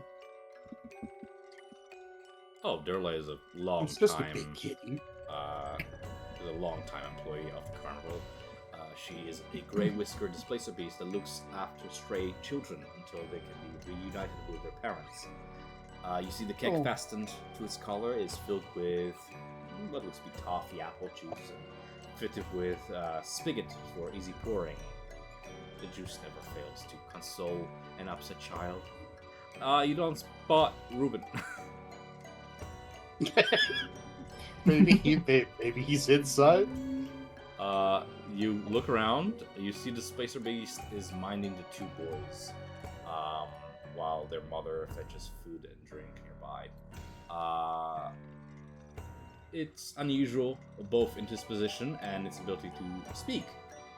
Elvish, Common, Sylvan, from what you know as fellow employees here. But yeah, this is Durla Grand. A long time installation. Durlagron. Yeah, Durla Grand. Like, with whiskers. Have you seen any person with a pig mask around here? I have not. I have been. I had my paws full as a flake. And she tries to like wrestle with the two kids to just keep them occupied all the while. A kid with a mask. We hand out masks now instead of butterfly wings. Oh, No. just for kids or for everybody? I don't. Because we got these. And I point to the wings. I have not seen anybody with a mask. No. Have you lost a child? Shall I send out my little butterfly Kind to of? scout? Oh, It's a halfling, and I point over to Ruben's fiance girlfriend thing.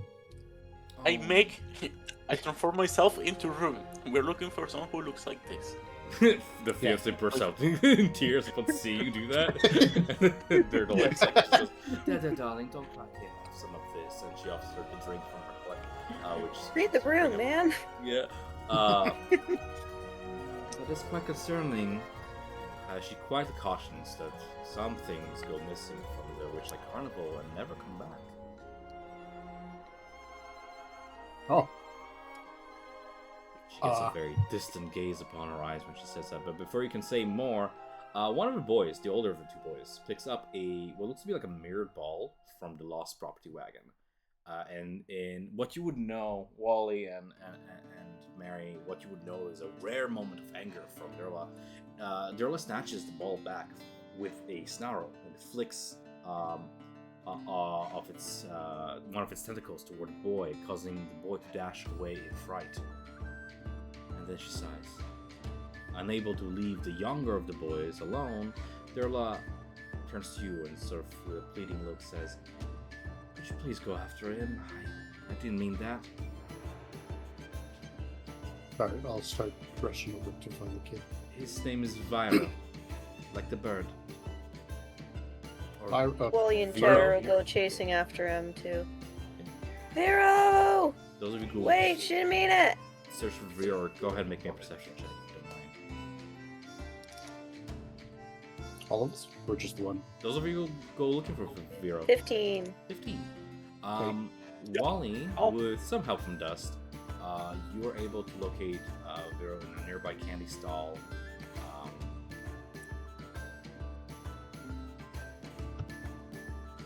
And I'm just reading. You end up finding the kid. He's in the bird cage, still sort of distracted by it. He's very young. He's like 4 or 5. Hey, bud. You You want some of that bit, buddy? Apple. Oh, Don't have me Look roleplay at the 4-year-old. stall. The 4-year-old. No. Like, Wally will just turn Yeah. to the person selling the apples and be like, Can I use my employee perks to get this kid an apple, please? the gnome behind the stand is just like, yeah, look, you put a high spirit of it. Here you go, little kid. Hands him like a multicolored, like glazed apple. The kid is more than delighted as he sort of sticks by your side should you want to escort him back to Durla. Of course. Who's- I'll invite him on top of Cheddar's back. I'm assuming he's pretty Oh, small. what a ride! What a delight! Keeping the spirits up, then you return with them to a very grateful Durla. Thank you for doing that. As I was saying, some things you get lost here that you can never find them back. We need to keep everybody safe, even the little cubs. They're our future. I know that more than most. I do have lost something. I sympathize with you. We'll try to do our best. Perhaps you should inform Mr. Witch and Mr. Light of their recent occurrences. Maybe they can help you more than they could have helped me years ago. where would, Oh, we certainly will. I've already written up the incident report. This is ridiculous. This shouldn't be happening at the carnival. Out of curiosity, what did you lose so many years ago? My own cub, she says with a gift, vanished from the carnival without a trace. His name was Star. All I have to remember him by is this, and she presents his favorite toy, the small mirrored ball that Vera grabbed earlier. you give me a description of what your cub? It's a Star. it's a displacer beast cub named Star. He resembles me. She says, like, you look at her, like the way she, like, her black fur sheens. Okay. You know, we also. Sorry, go for it, Ron. No, you do. We lost something many years ago.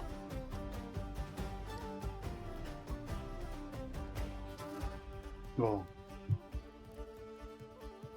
big cat. I love the mini wings Big on the kitty. tail. I also love that they're using the displacer things for the fucking wings.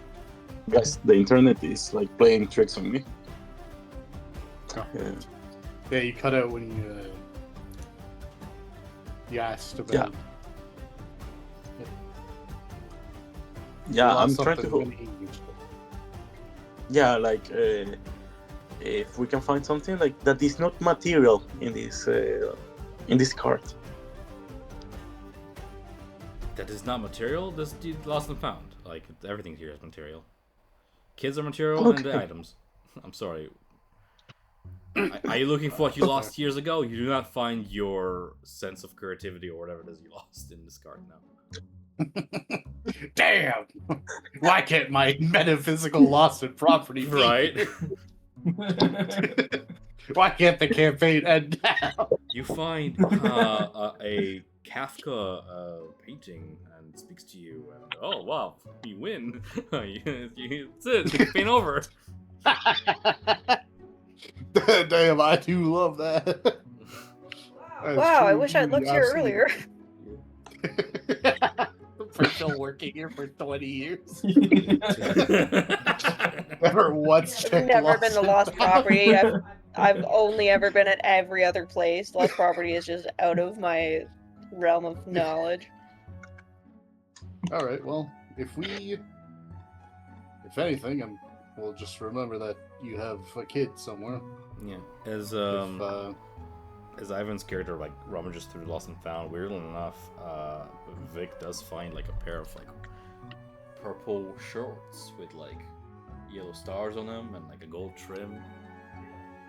Like, That looks those are- sick. Yeah. Did you lost them and I passed them to them? These shorts are so fashionable. Yeah. I Do love they them. look like they belong on someone of power? They're purple shorts with yellow stars and gold trim. You make of them as you will. How they fit fashionable me? is Mary? They will stretch. Yeah. Can I wear them? You don't Over need my top of permission. what I'm wearing now? Yeah. Dude, put them on. Do it. Alright. So I just take the shorts and, like, just over top of my pants, throw them on. I'll give him a big thumbs up with a very like. It's very face. superhero. It's very Superman. Hell yeah. I'm so Oh. good at fashion. Double thumbs up then. Yeah. They look great on you. Thank you, thank you. I would only Thank ask. God he's wearing pants underneath it. I would only ask, should you talk to Mr. Witchlight, that you do take care. They seem to be on edge as of late. If you are willing to investigate whatever is happening here, I would advise against confronting the carnival owners directly. Perhaps instead, I could suggest that you sneak into the staff area behind Big Top and spy on them. But you haven't heard from me, says Durla. Okay. We thank you for the not advice. Also, when would be the best time for that, would you think? Are they on lunch breaks or what? Oh, they were working all the 8 hours of the carnival, but perhaps around the time of the crowning of the Witchlight Monarch, come dawn? How would we would we know when that's happening? Well, you've been in Other this than- carnival It's- for It's at the last hour of the carnival, I believe. yeah, you've been this hour. It's approaching the end of the third hour now, and as you sort of listen in, Okay. you can hear criers across the carnival crying out, announcing the Big Top Extravaganza grand show happening at Big Top. Sort of ushering people in at the beginning of the fourth hour. All right. Well, we have time. What do you guys want to Yeah. ride on now?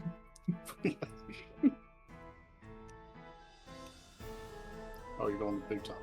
I have always enjoyed the carousel, but dragonflies, I do not remember them. What do you guys think? Val, you have been quiet there. What do you want? Yeah, what's your idea?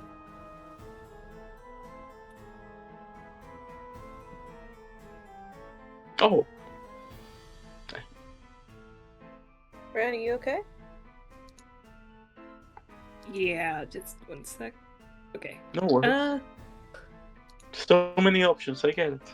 Overwhelming. Let's see. You know what? I didn't go on the snail rides. I want to ride the dragonfly. Hell yeah. Hell yeah. Sounds good.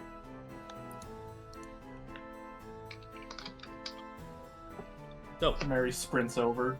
as you guys make enthusiastic your as way ever. over there, yeah, you see, let me open this up. A huge lily pads rest on the surface of a pool glistening with phosphorescent algae. Giant dragonflies use the lily pads as landing platforms, buzzing loudly overhead with wings as brilliant as stained glass windows, and alighting briefly to drop off and pick up excited passengers.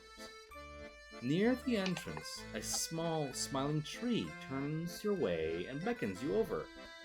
A red squirrel clings to its leafy canopy, peering at you suspiciously. It's not the same tree as last time Yes, with the squirrel. yes. Got it. Hello again. I hold out the ticket. Hey, man. Punch my ticket card. Oh, shit, alright, didn't know you were chill like that. Alright, yeah, I'll get it. I didn't know you were So- chill like that. Hold on, I dap him up. Hey, he like slaps your tiny little hand with like one finger, and then punches your ticket with the other sharp ended twig of a finger. Yeah, all right. Yeah, let me just go over this way. So riding a dragonfly costs one ticket punch. Indeed, there are 8 giant dragonflies, which are seem to be trained to fly. There are riders in these lazy figure eights around the carnival thoroughfare. You want to take a ride? Absolutely. I hand over the ticket. Nice. You get your ticket punch, and you can go ahead and hop on. The ride is pretty tame. It's like lazy figure eights, but if you feel daring to steer your dragonfly off course and go exploring a little bit, you can make me like a animal handling check to do so if you wish. Just let me know. Oh. No, try as you might. Oh, try to. The back tries to steer the dragonfly off course, but it's very adamant to stay on course. Same thing with Mary's.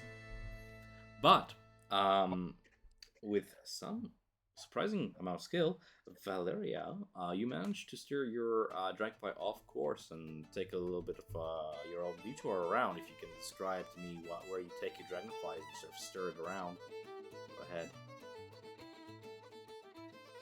And now I'm going to Yeah. fly it over the feasting orchard. Do a loop-de-loop around the gondola swans.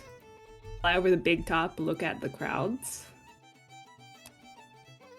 As you pass over the feasting orchard, you can see an area of merrygoers feasting on these custard-filled pies and cupcakes. A merry-looking gnomish bard seems to be playing on a stringed instrument beneath one of the trees. sort of leading the party going on there. You zip on past the carousels and above the spires of Big Top, where a crowd is gathering for the big grand extravaganza. Currently, there's a pre-show going on inside. You can see past the tent flaps where Tiefling is breathing green flame in circles and summoning these like elemental methods around, sort of putting on a grandiose show. This skill of yours to redirect the giant dragonfly might be a talent that might come in useful later, so I'll note it down in my sort of story tracker in my DM notes. I'll take a quick glance at the staff area since I'm here. The staff area is an array of carnival wagons arranged in a circle and circled itself by a pretty high, like 2-story high bramble wall. Very much Sleeping Beauty, Maleficent brambles, you know? There seems to be an array of carousel wagons. One of them seems to be shaped like a giant fishbowl, like a crystal orb filled with water. And one of the fancier ones, the larger ones, seem to be center stage in this horseshoe circle, where outside of which sits a sad-looking fat clown blowing bubbles out of a pipe. And nearby patrolling is another large individual, muscled and burly, with a jack-o'-lantern head helmet on, and big old furry arms. Well, I'll take note of both. I'm gonna, I'll keep going around the carnival. I'll fly by the Hall of Illusions, see if the crowds have thinned, and Ruben's Beloved, whether they're still there or not. Ruben's Beloved is not still there, and the whole crowd seems to take a wide berth in the Hall of Illusions. Candlefoot is still there, shirking sort of away time as nobody seems to be approaching the Hall of Illusions. Not even staff. It seems to be that rumors of it being haunted or something are spreading. Alright, we'll fly over Pixie Kingdom and pop a few bubbles that are coming out of the teapot. Okay. You reach out to pop one of the bubbles coming out of the teapot, and you hear a yell as somebody was inside that very bubble, a small little gnome. A guy, and as you pop in his bubble, he just sort of falls down and lands safely on the roof of one of the tents nearby. Thankfully, getting hurt. I yell, holler quick, my bad, and zoom away in a panic to the mystery mine. Okay, the mystery mine. You can't tell much from here aside from an array of carts going round or round the track, sort of into the maw of a giant green dragon and out of what seems to be a cavern exit, at the very center of which seems to be standing a very proud-looking, wizardly garbed dwarf with a staff, at the top of which is a mechanical contraption shaped like an eye. Seems to be leading this circle of wagons in and out of the mystery mines. Seems to be shouting something, but from this distance you can't quite hear him over the roar of their festival. Once I do a few circles around the mystery mine, I follow the river all the way back to Dragonfly Rides. Blue Ribbon, you follow the river, past the swan boats, up to Dragonfly Rides, joining up.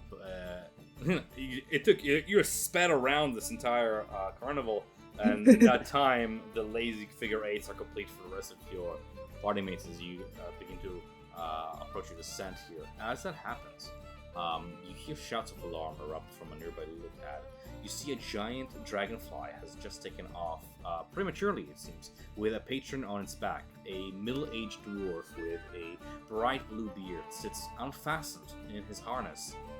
The dragonfly seems to be panicked,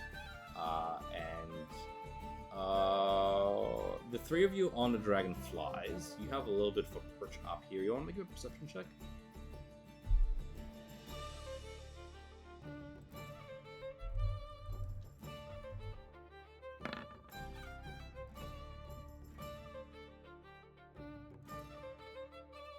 Valerian Dust and Vic, you spot near the dragonfly some distance away, you see an individual slip away from the scene. It's a tiefling with charcoal black skin and a raven feather cloak upon her back, and she seems to be sticking away from the scene, sort of slipping away. All the while, panic ensues as the dragonfly sort of took off and panicked, and with the blue-bearded dwarf. What are you guys doing? I tried to direct my dragonfly to the escapee tiefling. Yeah, me too. I, on the other hand, will go try and help the dwarf, was it? Yeah. On the dragonfly? If you want to calm the startled mount and guide it back to the lead pad, you can go ahead and make an handling check.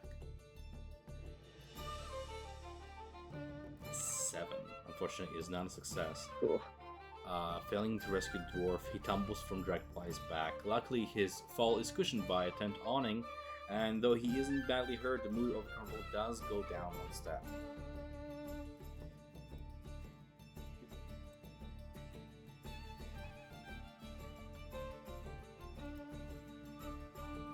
Bear with me. Don't worry, come on, boy. This way, no, to the left, to the left. Come on! We see him fall and we go, oh. Do not eat that. Those of you who are trying to follow in the suspicious tiefling's steps can go ahead and spend the next while searching, if you wish, with an investigation check. Investigation? Investigation. Can I do that from up? Was I able to see the elf, or I think I rolled a bit late, so The you elf? didn't say. The tiefling. He's asking. Yes, sorry. What'd you roll? 11 on perception.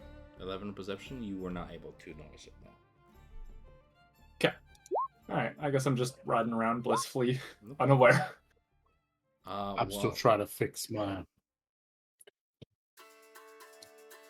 Your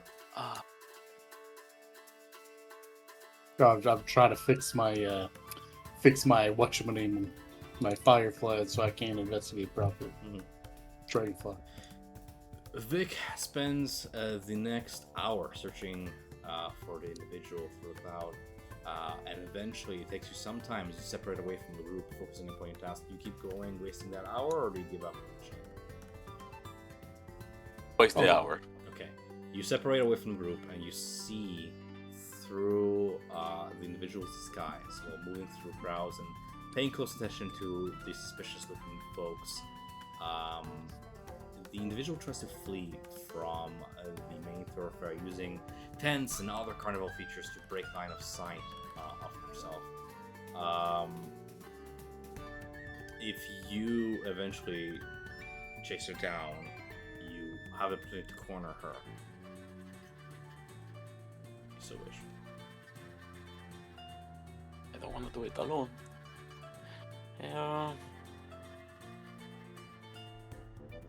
Yeah, I'll try to spy. Is she trying to escape the carnival, or like to She's encounter blending like in with a crowd, and as she's trying to sort of shake you off, you see her doff off her disguise. She's using similar magic to yours, disguise magic of some sort. As she does so, reveals a different guise as she shapeshifts from one form to the other. You see brown, beige wings, butterfly wings, upon her back, and then her form shrinks down a little bit. Black feathers, a kenku. Oh, black feathers. Okay. Yeah, I'm gonna try to confront her. Trying to get closer to it and tackle it on the ground. Okay. The rest of the group, do you wish to take the hour to sort of, check on the dwarf, make sure he's okay, and then gather yourselves and follow in the trail of your party mate to join up? Yeah. Sure. Yeah, Gonna Willie's say hi to the definitely checking dwarf. out the dwarf and writing up another incident report. You good there? I'm okay. That was kind of fun, actually. Positive reviews. I don't know what happened. One moment it was all fine, and then my dragonfly just got sort of panicked. I just heard a weird murmur from behind me, like some bug creature like screeching, and then shit hit a fan. I don't know. Dear, I'm sorry that's happened to you. Are you going to go again? I had my fair share. I'm thinking I'm gonna go to the feasting orchard and just rest my legs. Yeah, that's fair enough. Take care. Seems like he's Enjoy alright. the carnival. As you guys join up with the group, you eventually do manage to corner the Kenku individual. She cowers, sort of eyeing you to and through. And when she speaks with a familiar, silky voice that you recognize to be Candlefoot's, Wally and Mary. You stole Candlefoot's voice! Give it back! How did you steal Candlefoot's voice? Magic. I have bond. Many years ago, I make Fey pact, with Zibelina, the Archfey who rules the Feywild domain of Prismere. I have great magic. I am great warlock. But recently, I've become convinced that something is amiss with my patron. As a warlock, I sense that Zibelina is no longer in touch with me, and I'm very concerned. Distraught, yes. I want to question the carnival owners about Prismere, but they keep giving me the cold shoulder. I'm sure they know more than they're letting on. I overhear things, you know? I overhear Witchlight talking in the wagon. And as she says this, she repeats the conversation she has overheard, using her mimicry to imitate a agitated, light voice. Someone's going to find out about all this. They'll shut us down. And then you hear another voice, followed calm yet affirming. We agreed to do this pact. Our hands were forced, but our eyes were open. We let the Hourglass Coven take what it wants, and in return, we stay in business. That is what you want, right? And then the Kenku returns back to using the default voice of Candlefoot. I have decided to cause trouble, yes, in the carnival. And I will refuse to stop until Witch and Light divulge what they know about Zibelina and Prismere.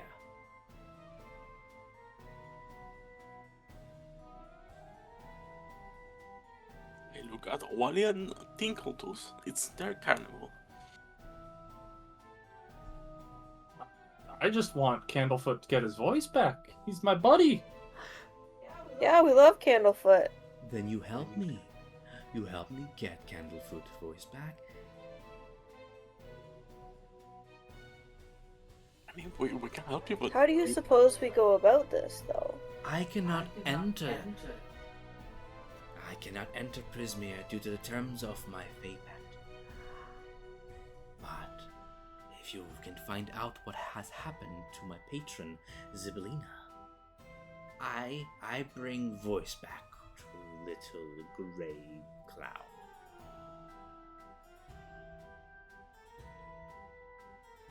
How do we know we can trust that you'll actually give Candlefoot his voice back if we do this? She Yeah, produces. you already stole his voice once. She produces Literally. a corn husk doll with a thorny stem tied around its neck.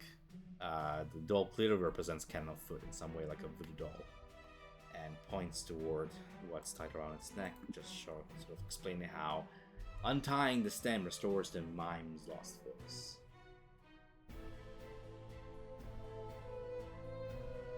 This is horrible.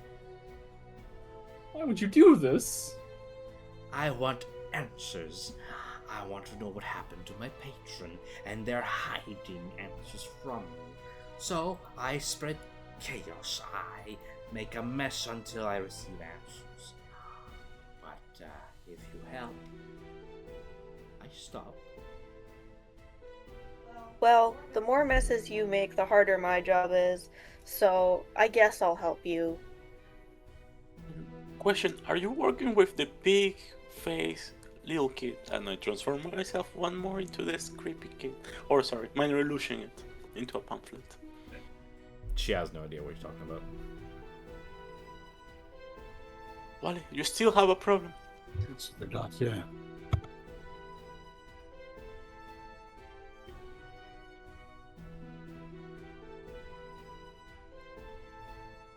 Whatever it is, we'll figure it out. Where can we... How do we contact you if we do figure out something?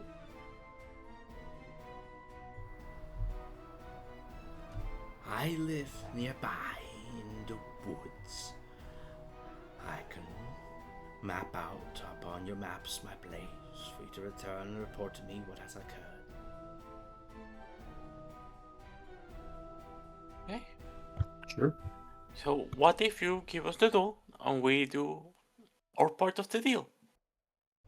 If you're being genuine, roll persuasion. If you're trying to, I don't know, intimidate, you can also do that. But either way, it's a charisma Yeah. check here. Persuasion. It is 10. a check. There's a chance for you to fail it. 10 fails. And I extend my hand, trying to be like friendly with him. And with the distraction, I really try to take off the doll from his hip or wherever he's having it. Hand.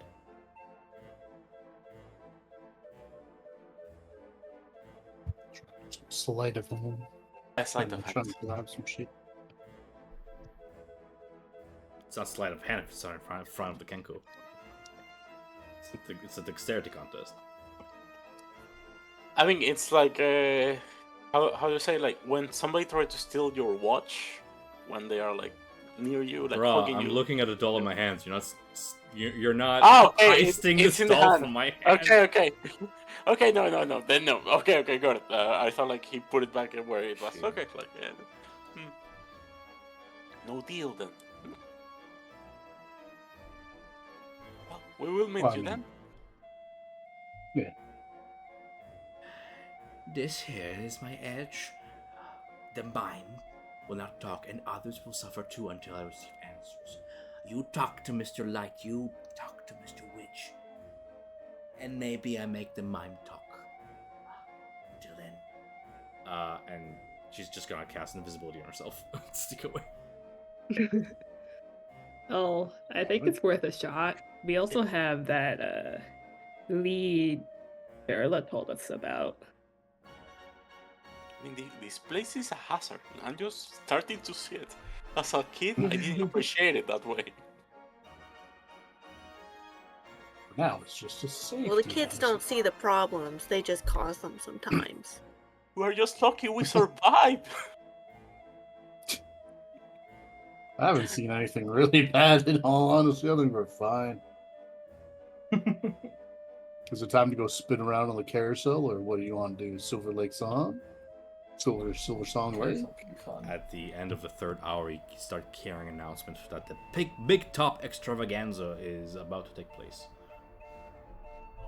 Yeah. Then we Well, I should- guess we should go take the big top. Yes, and we want to spy on Mr. Witch and Mr. Light. I believe that's during the crowning, but yeah, we should check out the big top.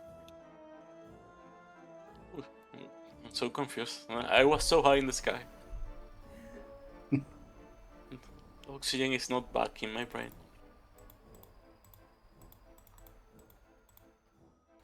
Big Oh, top. we gotta wait for the big The roof of this. By the way, anybody needs like a break or anything? Like bathroom breaks or anything? I'm fine. You- No, I'm good. All good. Just a minute, just to pick some water. It's back. Okay.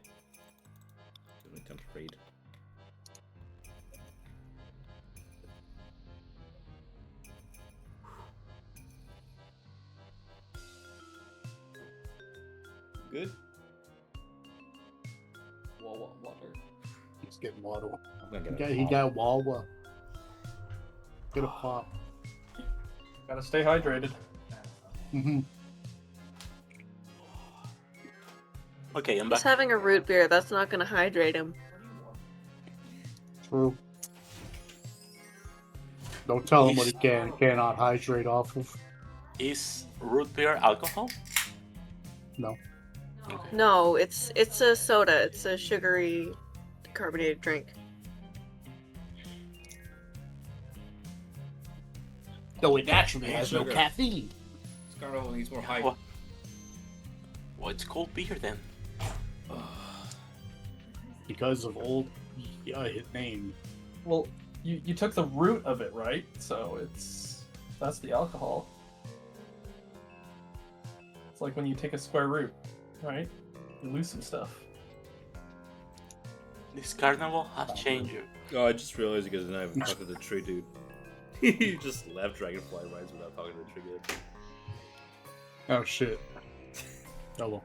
You want to do that? Yeah, I wanted to add a few things to it, like, because he's suspicious. What? You think the tree man's suspicious? Huh? The squirrel too, okay?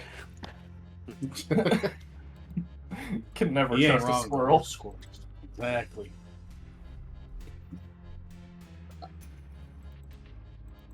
Most squirrels are known as the devils of the plains. What? Yes. Shut up. Don't question it, DM. Keep monk playing. You never trust a squirrel.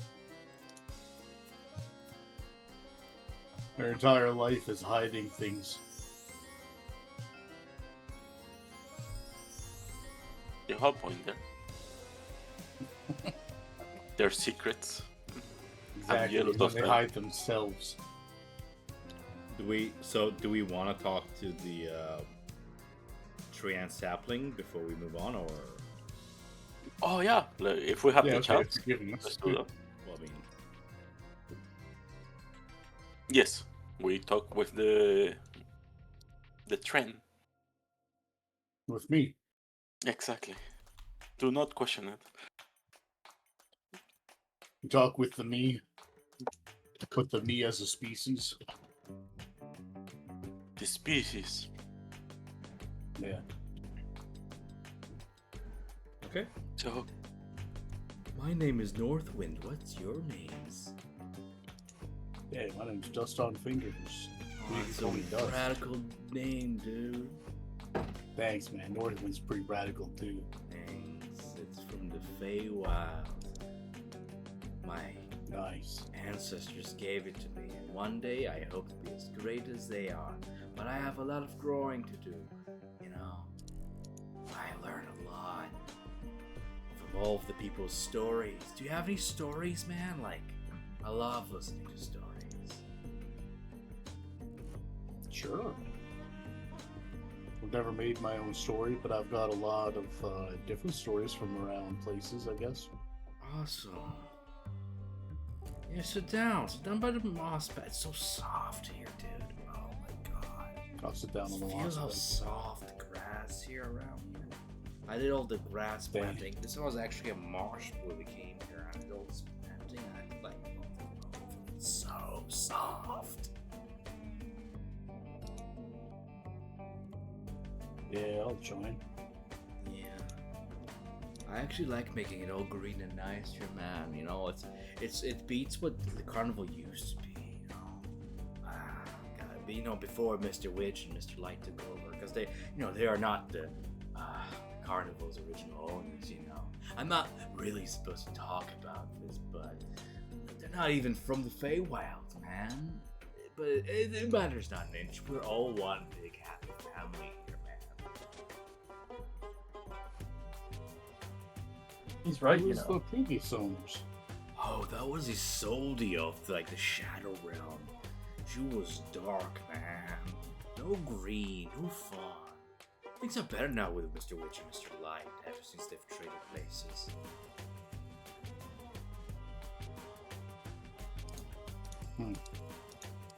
traded places. Yeah, they had like a deal thing going on, you know, like it's I don't know. He solely used to have the carnival around the Shadow Realm, and then I took it out of the Shadow Realm or something, and then I joined. I don't know. It's ancient history, man. I'm like I know I'm a tree, and I'm like all gnarled, but like I'm actually quite young, dude. I'm still experiencing life, you know. Just going with the flow, man. But speaking of flow, do you like the river? That was also my work. I took the blue ribbon and I made it's the river. pretty- Swans, yeah, swans. Wait, you took a blue ribbon and made the river? Yeah, magical blue ribbon, man. I just roll out that ribbon, man. I just roll it up and roll it out. It's like, wow, river, man. Can you roll it back up? Oh yeah, I roll it back. I love rolling up, man. I love rolling that river. He has some experience rolling things up. Yeah. I mean, this may be kind of rude, but you have like some fungus in your roots. Oh, that's cool, man. That's like all natural, you know. I like my legs all natural. Do you like it all natural? I like ladies all natural. When they grow out their moss, it's great, and you can like caress them. It's so soft. Feel how soft grass is, So man. soft. I agree, dude. I agree. I feel It's all that. magic, man. It's magic makes things happen. It's like that. Oh god, I'm not supposed to really talk about this, but like you know, the carnival that it just can't run without Mr. Wood, which is magic item. That pocket watch of his, you know. I sure hope it never loses it. Okay. Alright, thanks. Sure is dark times these days. Shut up. NPC lines like. Thanks for telling us. You're a great storyteller. Anything to put a smile on your face, man. There's nothing Mr. Light likes more than a sea of smiling faces. If the carnival's happy, I'm happy, he's happy, we're happy. I stand kind of awkwardly to the side because I can't. You should really smile more. You'd look so much better if you smiled. Northwind, that's not cool to say anymore, man. Yeah. Incel, like out of nowhere. Hey, hold on a second. Northwind, hang out that much now. Hey, Northwind, I got a great story for you. Yeah. So we were at the hall the Hall of Illusions, and Candlefoot was there, and then someone went missing, and so we went to the Lost and Found, and we were looking for the missing person, and we didn't find him. But my friend here found this sweet pair of shorts and gave them to me. Like, don't they look awesome, man? I love them. They look Dude, perfect. I can stare at those shorts for like hours, man. It's like neo-hypnotic, dude. It's radical. I love it. Yeah. Yeah.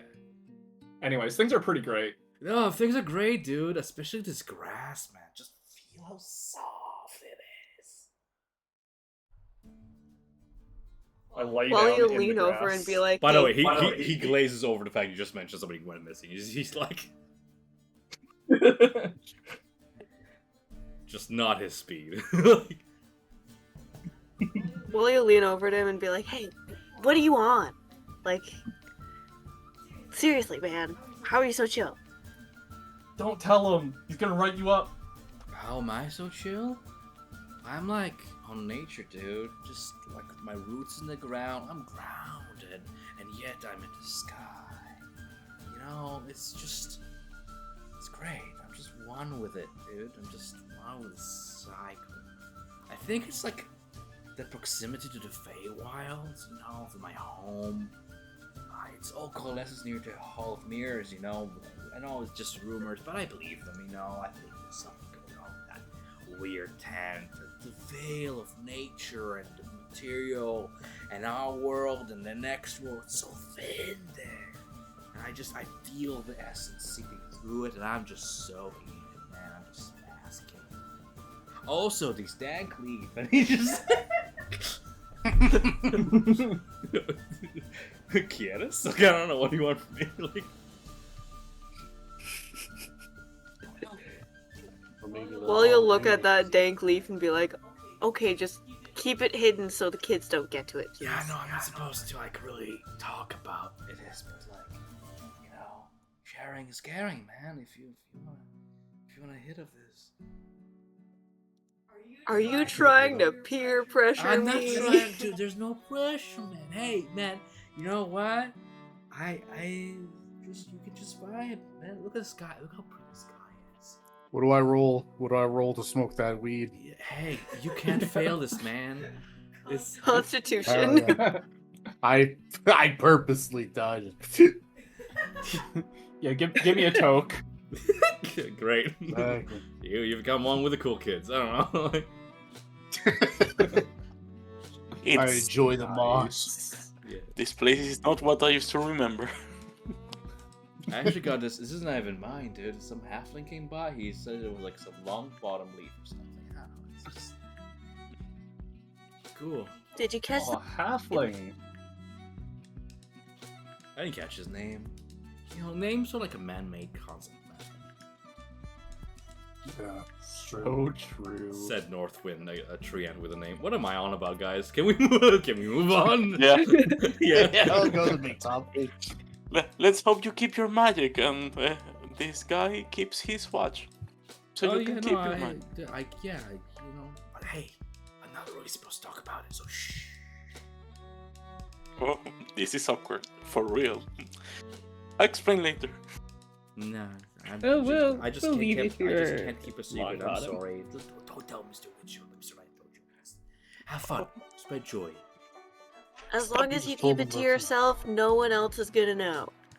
Yeah, just Do not between make promises me, we myself, cannot keep. and my newfound friends, who I already forgot the name of. Yeah, no worries. Buddy, we've known each other for years. What do you mean, newfound friends? Oh yeah, no, I remember you. You're Leonard.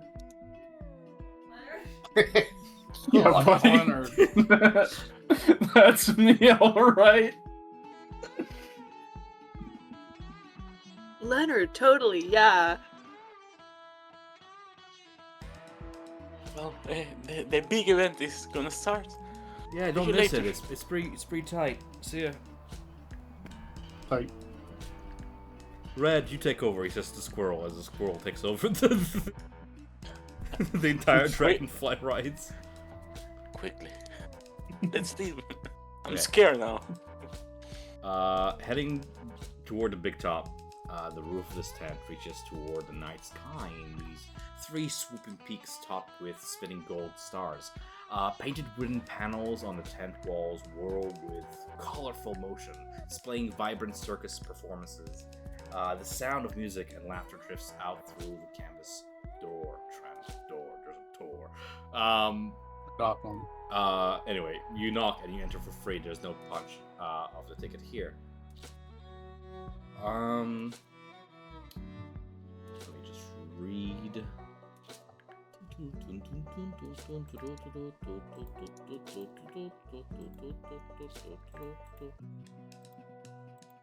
I like the music.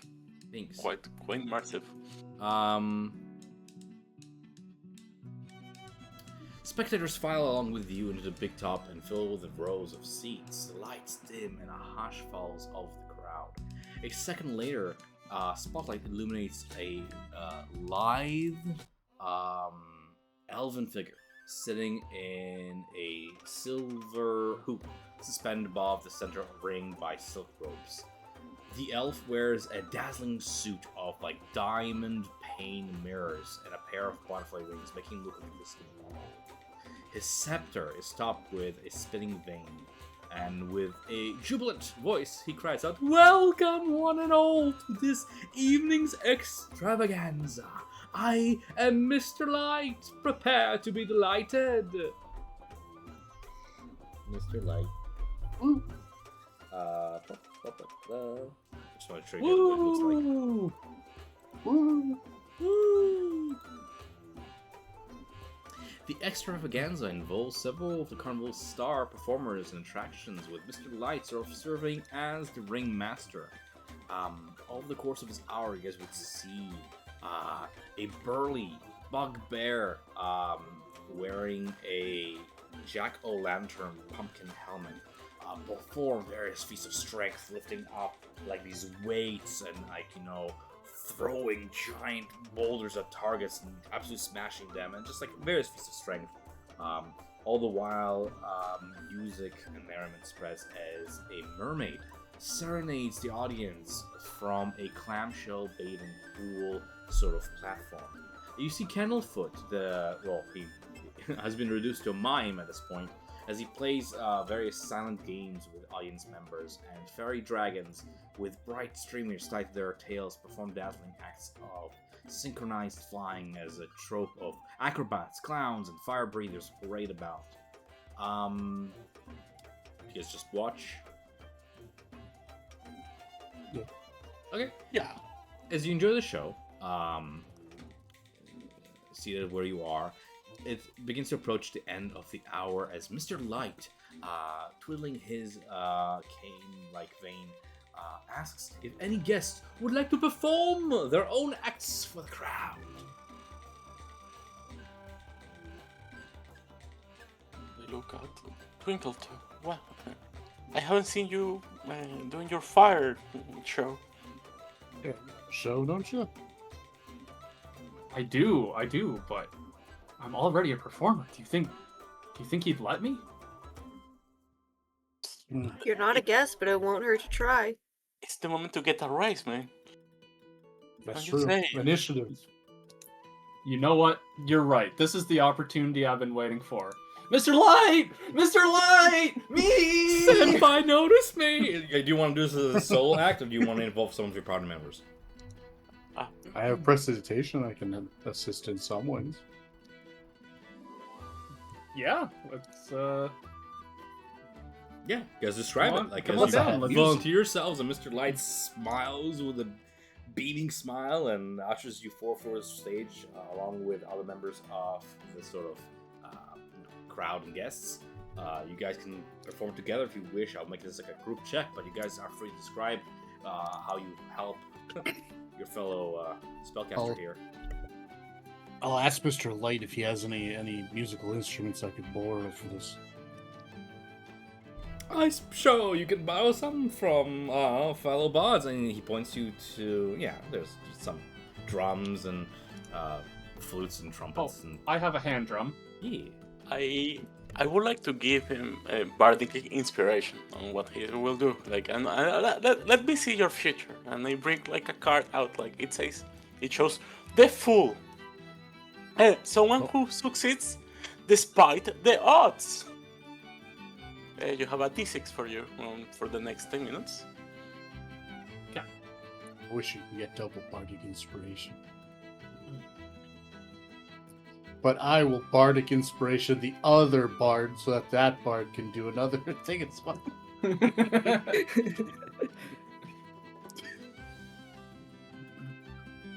And then I'll do a copy and paste rendition of some song that you want me to play.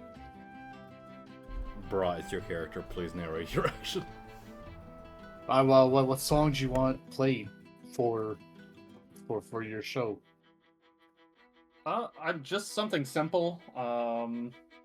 Exciting, high tempo. That's it. You're the bard. You know the good songs. That's true. I think about the best song I've ever heard. That Trent, was hype what and was that cool. one song And you I put played on? Dragon Force. Oh, you played Dragon Force? Okay. For- Yeah. But hold on. what song from when? I got you. No. I want to entice the audience. Like, so I move between the audience, like, oh my god, you hear that? Amazing! And I move places, like, oh my god, I have never seen that little guy. You just see like the That's bugbear. awesome. The bugbear in the back is just starts like rapid firing pyroclast fireworks. Just fire. Like it's like a Ramenstein show. I would like to, aid a little bit with Mage Hand to, hype up the crowd, give high fives, or, just try to like get them really excited for the performance. Cool. Backed up. Prestidigitation fire coming out of my guitar as well. Yeah. That I have. Epic. Backed Bad up by stuff. fire and music and the help of your party. What is it that the show is? What's the body of the show? What's Mary doing? So, Mary is creating a light show. So he's using dancing lights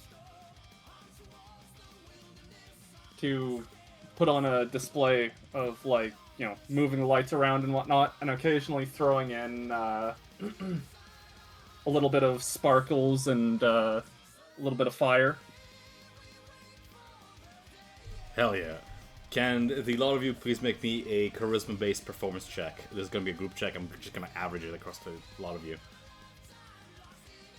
What? Performance. Yay. 10. You have a D6 to use, Oh, yeah. Mary So do Queen. you. Oh, yeah. So mine you would be 17. Nice. So we have 17 from Mary. Just give me your numbers, guys. 18 from 10. 18, 10, 15 from Vic. 17. 18, 17. Dude, add the bardic inspiration, Vic. I gave that to you. Get it up there. Get the performance up there. Wait, I need to... Yeah, you're right. Come sorry, on, we sir. can hit 80. Yeah. Yes. Yeah, 81. I'm sorry. So plus 4 to that. Cool. 81 divided by 5 plus is... It would be 80. 16. Yeah. Easy. Your higher class backed music show through the fire and flames is just has the crowd in absolute uproar and cheer. So much of a success this is that your group performance raises the carnival's mood by 3 steps. Let's go. Woo. That man Yay. deserves a raise! He hit the star! Is he single? Things like that. Single! Have a baby!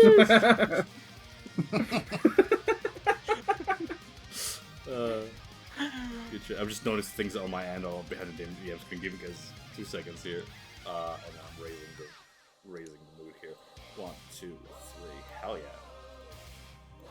Look at that loot, it's on fire! He's so good! Epic.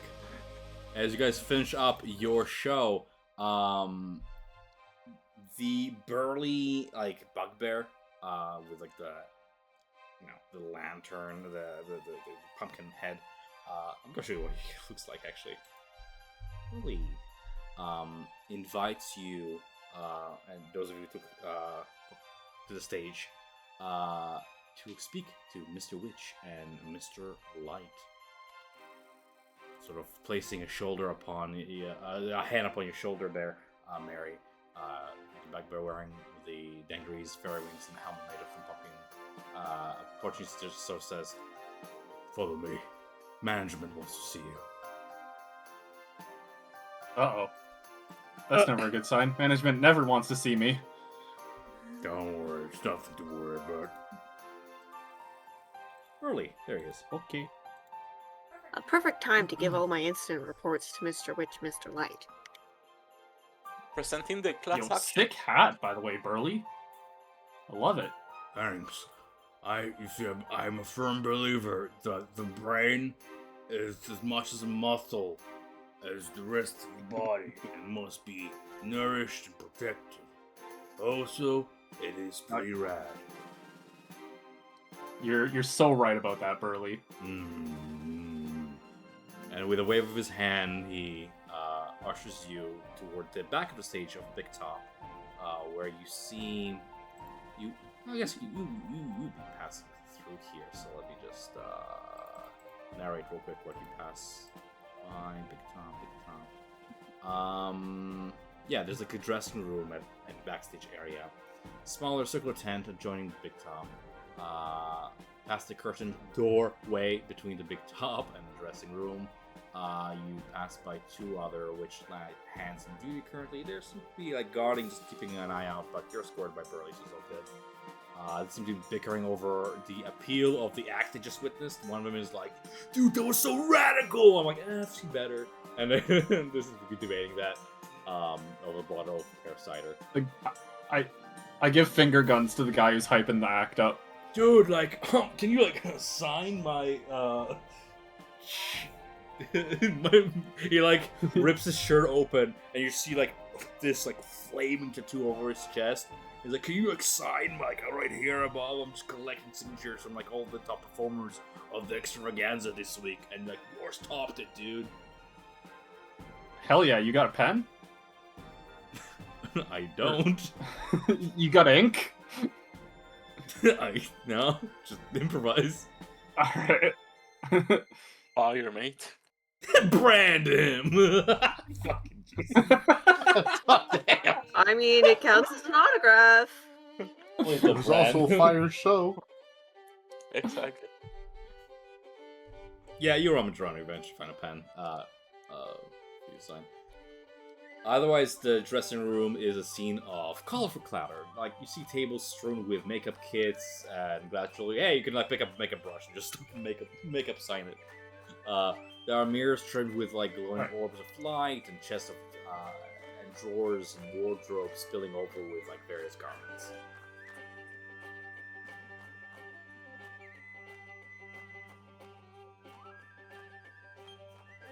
If you guys don't stop to rummage while you're passing through here, we'll just keep on going. It's only Twinkle Toes, right? No, it's all you guys. All of us. Okay. You were our combined show. Yeah. Yeah. Yes. Even cheddar. Even cheddar. Cheddar goes everywhere with me. That is not negotiable. To be honest, I'm afraid of Cheddar. He looks something in me that I don't like. Past the back room, there is that wall of thorns that surrounds the staff wagons, as I described before.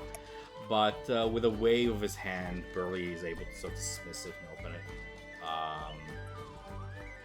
As you follow Burley, the bugbear leads you to the circle of wagons, leaning against a particularly ostentatious wagon is an Asian clown with a painted grin. He puffs on a bubble pipe and glares at you as the bugbear, ignoring the clown, opens the wagon's door and ushers you inside. So first and foremost, I'm just going to show you what this clown looks like in case you want to know his face.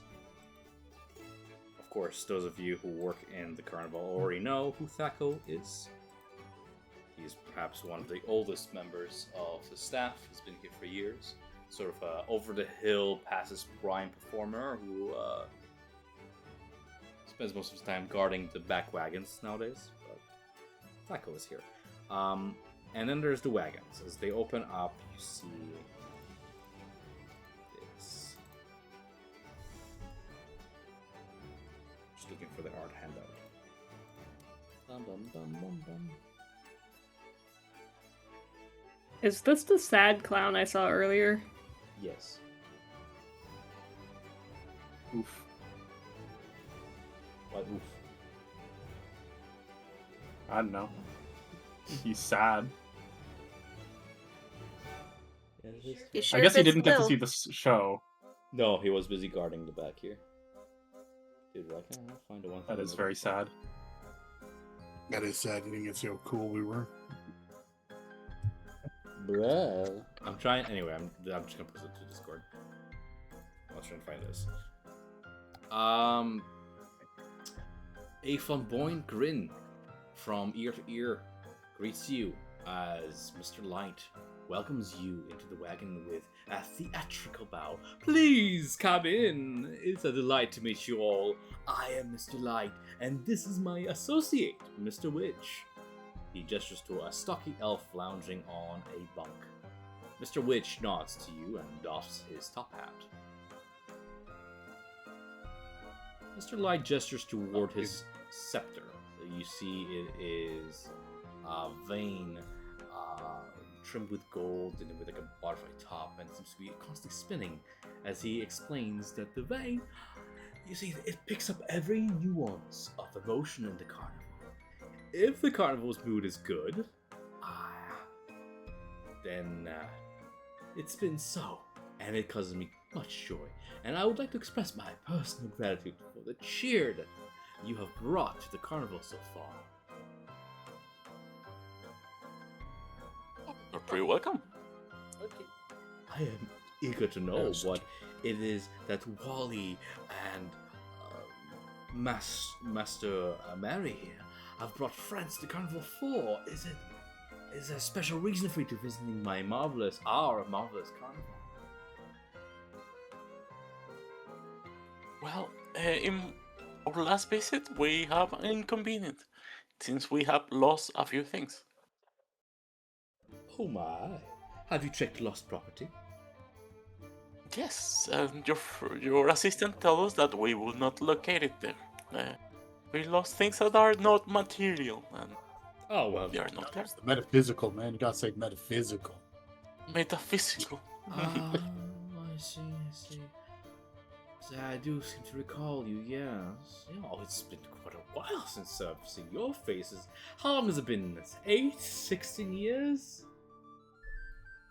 Something like that. Naughty Around little that. children passing past our gates without tickets, but everything has its price, doesn't it? I thought it said children were free, though. I didn't know how to read at the time. You took advantage of it. The price Yeah, for hold a on. child's ticket is 3 copper pieces. 3 silver pieces. But it said free earlier. It said children get in free. It certainly It does did not. It did not. Nah. Adults I are thought I 8, heard children 3. are 3. And you can see where I get the free from then. Maybe, Oh, you're funny. maybe write the THR better. Say if you're ever looking for a job as a jester or a clown, we're hiring. My life is already that. That's funny.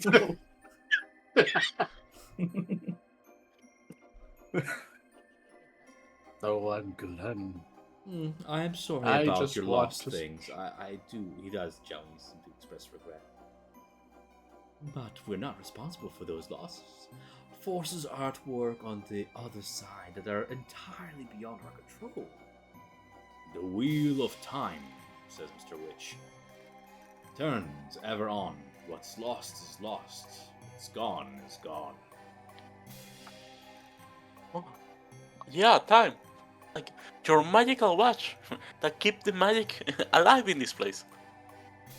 Yes? I don't think we're supposed to know that. He lifts an eyebrow. What about it? You just mentioned time, and my mind recalled that secret. Why? He Oh, says yeah. a single word. That's it. You see, it's inconvenient that I cannot keep secrets anymore. That's true. I guess. I would not say that in normal circumstance, but we're on the topic now. Nice watch. Thanks. He says very matter of fact. I might as well say all the secrets we know then, if, that's gonna be a thing. Oh, the secrets we know. Well, Was as that the long only as secret we none know? of these secrets sabotage the joy of guests throughout the carnival. I suppose what's a little secret between friends? Well, this one is not God. so much a secret, but I feel it's a secret because I want to tell it. Oh, the suspense is killing me.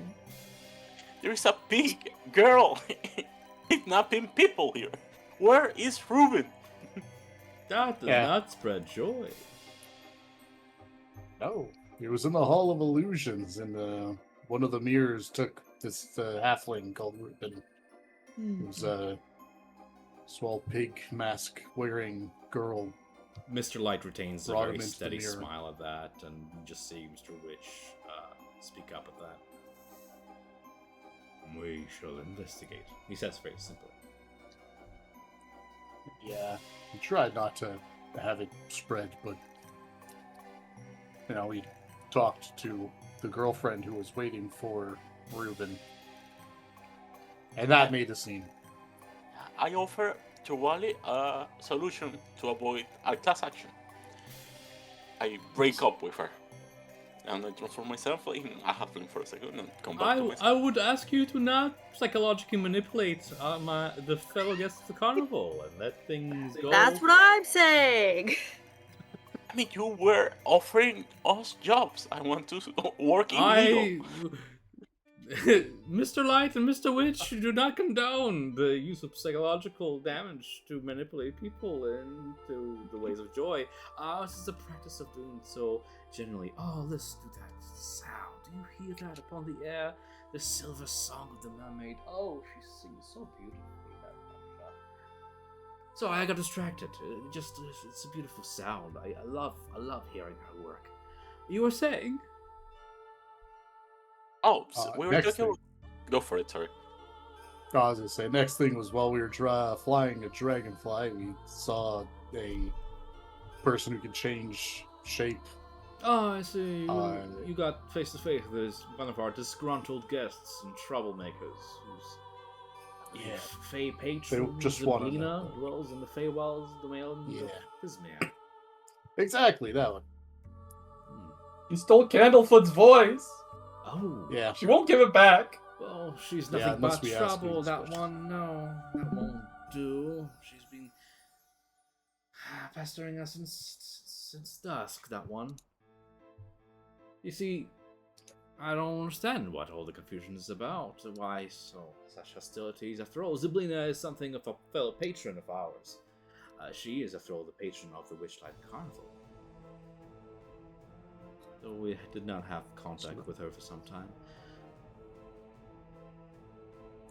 Well, he is it's a direct warlock. Yeah, that is We are actually very thing. much aware of who Uh, Kettle Steam is, yes. Okay. Well, he's not. They're not getting vibes from Celestine anymore. Or Zablina? Sabrina. Sabrina. Thank you, It's the accent. Make it hard to remember. Sabrina. You can Sabrina tell the Teenage that Witch. Mr. Witch and Mr. Light are concerned at the fact of the sure confirmation that Zablina, their patron, doesn't seem to be making any contact with any of her patrons. Okay. Well, yeah, that's what they asked us to investigate on you. But obviously, this is easier just to talk. Well, as much as I wanted to keep this conversation upon your great show and the great joy you bring to Carnival, I do appreciate the concerning news you bring to me, and we will follow through. Is that right, Mr. Witch? And Mr. Witch at that takes a quick look at his Witchlight watch and nods to Burley. Yes. No, you will. Burley, would you please escort these fellow guests from the wagon, so they may continue enjoying the Wait. carnival. We must move on. I want to hear what you had to say about the show. Oh, I have great prospects toward your future, young Master Mary. In fact, I believe that you are long overdue for promotion. Perhaps you can discuss your own slot in the Yes! big top, should you continue in your marriage. I would love that, Mr. Light. I would love that more than anything else in the world. I propose to you a deal, my good old Mary. Upon the crowning of the Witchlight Monarch, it is an honor granted to one who spreads the most joy throughout my old carnival. You know how it goes. The title has been eluding you for quite some time, but I have a funny feeling that tonight just might be your lucky night should you put in a little bit more extra effort. You've already got yourself a head start with a big extravaganza. You got yourself 4 more hours to really make a mark. I'm honored, Mr. Light. I won't let you down. I didn't make a mistake upon hiring you all those years ago, back when you were nothing more than a little not. I don't know why I'm stuck in you. That I'm just. Tom is getting loopy because it's getting late. Okay. Fair enough. Sort of ushering you the challenge for you to, shoot for the crown. Yeah, Mr. Witch looks at his watch and like nods to Burley to escort you guys from the wagon. The carnival's mood is very much good, so Mr. Light does offer each of you a gift as you exit. A balloon animal of your choosing, crafted by our very own Mr. Thaco, a clown of few words, but many talents. And he points toward the sad-looking clown, as Thaco just sort of sighs, puts away his bubble pipe, and just begins like blowing up like balloons to fashion each of you a balloon in whatever creature shape you ask for. I would like a chameleon with really bouncy eyes. Wow, tall order, says Mr. Thaco as he begins just squeaking the balloon animal, tying it with a ribbon that floats magically in the air beside you. It is a good-looking chameleon with bouncing eyes. Yeah, so again, few words, many talents. This guy. I want a chimera. Like, you want it like you want it like a lion, a dragon, some other third creature or whatever. Your choices. Your choices. Okay, donkey it is. Oh, donkeys are my What? favorite. Here you go, little boy. It's a chimera. Oh. It's like monochrome. It's like the same color across. Damn it. Can I get a replica of you? Oh my god. It's been years. Nobody asked me for that special order in so long. It almost brings a tear to my eye of joy. He makes you like a stickman. Yeah, like Squidward. Oh, thank you. Oh, hold on. Mr. Thaco, can I have a turtle?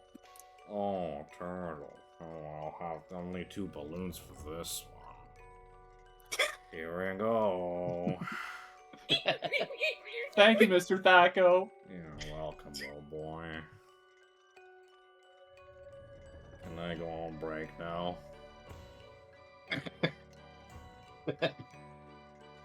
You might as well, and please come back with a better attitude. Whatever.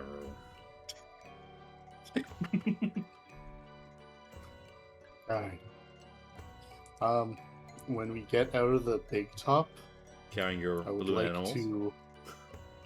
Yeah, with the balloon animals, I got that. Yeah. Unless some people are still getting them.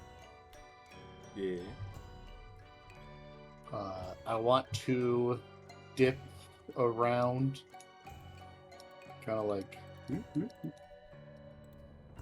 and stealth close to wherever we were, to the caravan that we were near. Okay, so in That order has to Mr. Witch, Mr. Witch. yeah, in order to get around there, you'll have to deal with a hedge. It is a 20-foot high hedge of like thorny vines and such. Do you like go around or to go through it?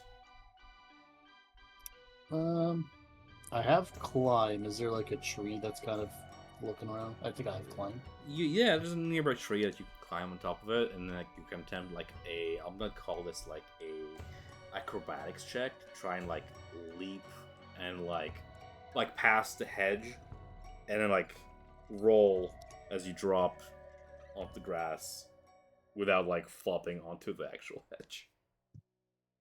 Yeah. Try to do that. What do you need me to roll?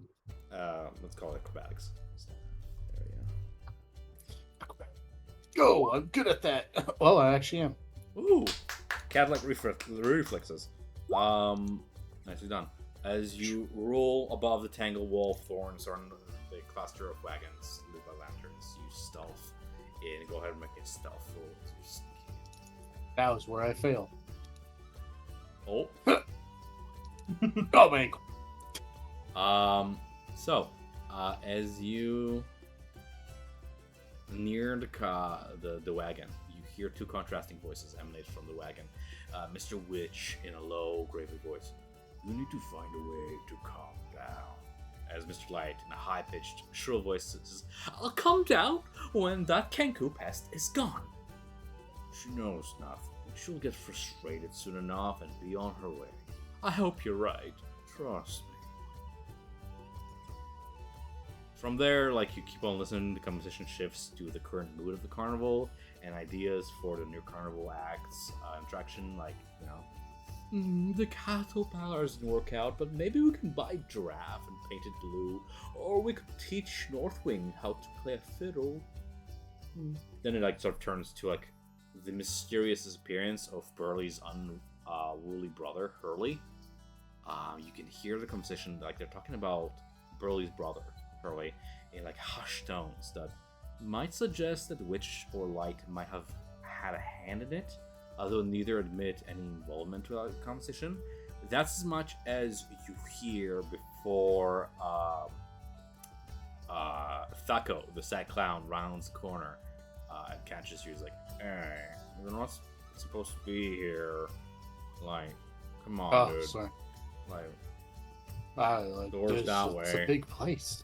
You know, you got lost. I'll go. Okay, you got your balloon. Wait, can I get one more? Can I One get another more. balloon? Oh boy, what do you want? Which Yeah. one? Hydra. Hydra. Okay, he makes you another exact same balloon as was before. Damn. There you go. This one is blue. What else can I think about that's fucking weird? Alright. Before I do fully go, there's still some paperwork from Wally that needs to get done. From Wally? What paperwork? Yeah. Well, he can tell me about it. You're not supposed to be here. You're a customer. Come on, man. Don't make me get all That's true. out of That's hands right. in here. No, you're right. Let me do the work. Come on, man. It's my it's not my job. Why? I never get Are the you day on off. break? Are you on break or are you No, I doing never get a actual break. work right I never now? get a vacation. Ah! What do you mean? Why? Get out of here! Tosses you over the head. Just like lifts you. Yeet! Throws your, Oh, my ankle. throws your balloon behind you. Yeah. You forgot Alright, this. I'll go back. Alright, I'll go back to the group. Have a I'll wobble relay up everything day. to her.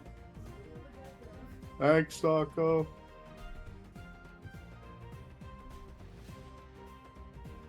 Also, next time make a Hydra or Chimera. I don't know what those are. Okay.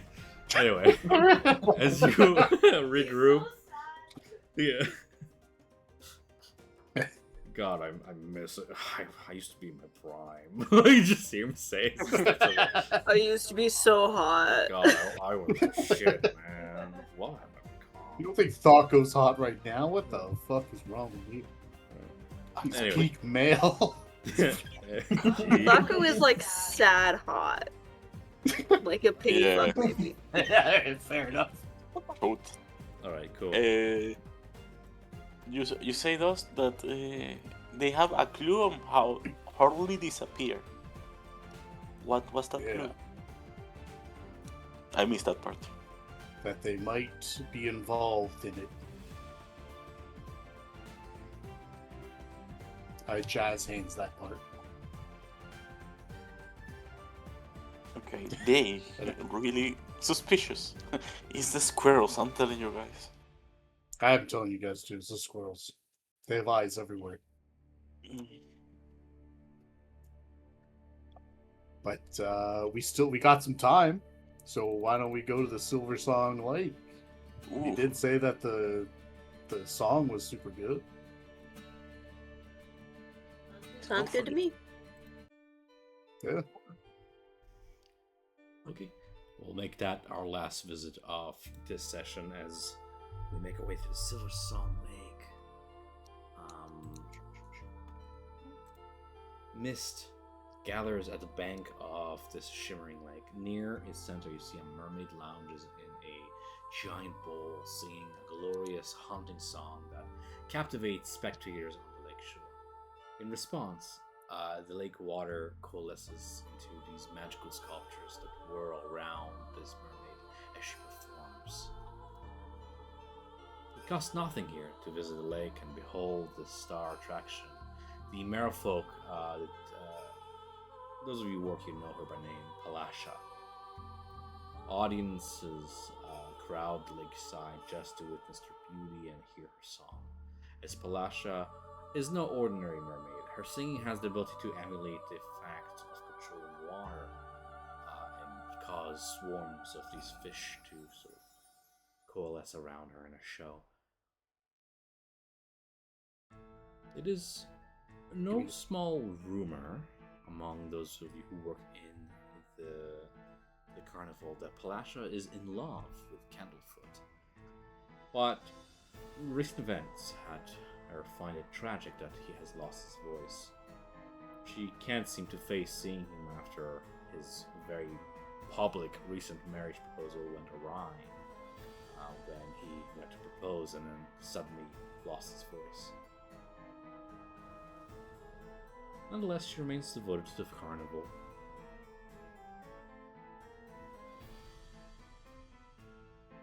Wait, who did There's Candlefoot a thing propose called to? gondola swans. Can we mermaid. get on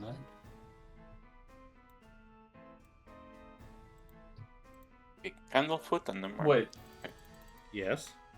is she in love with him or is he in love with her? Yes, vice versa. It's mutual. Okay.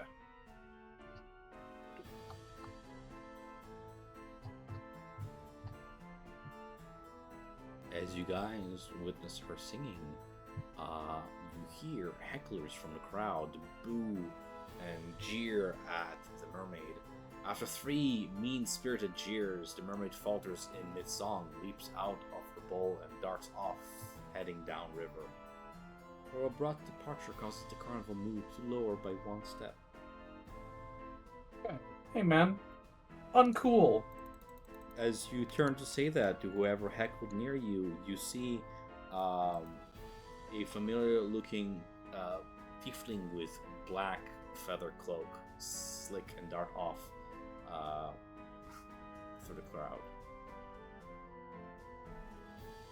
You want to make a perception check to try and spot where the individual went? Sure. Oh my god, 22, easy done. Yeah, you can give chase if you want. Yep. Cool. I'm gonna chase her down. Make me an investigation Hey! check.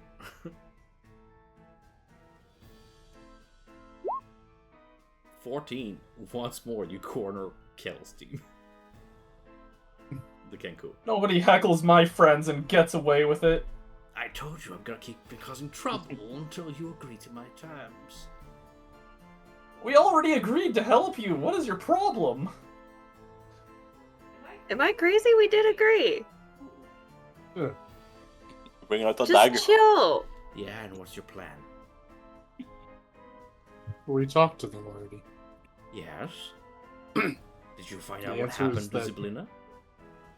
That they also don't know, and that they're very scared now that they have confirmation that other they're hiding warlocks something. I'm are- telling you, they're hiding. They're sneaky little shadow Kai elves.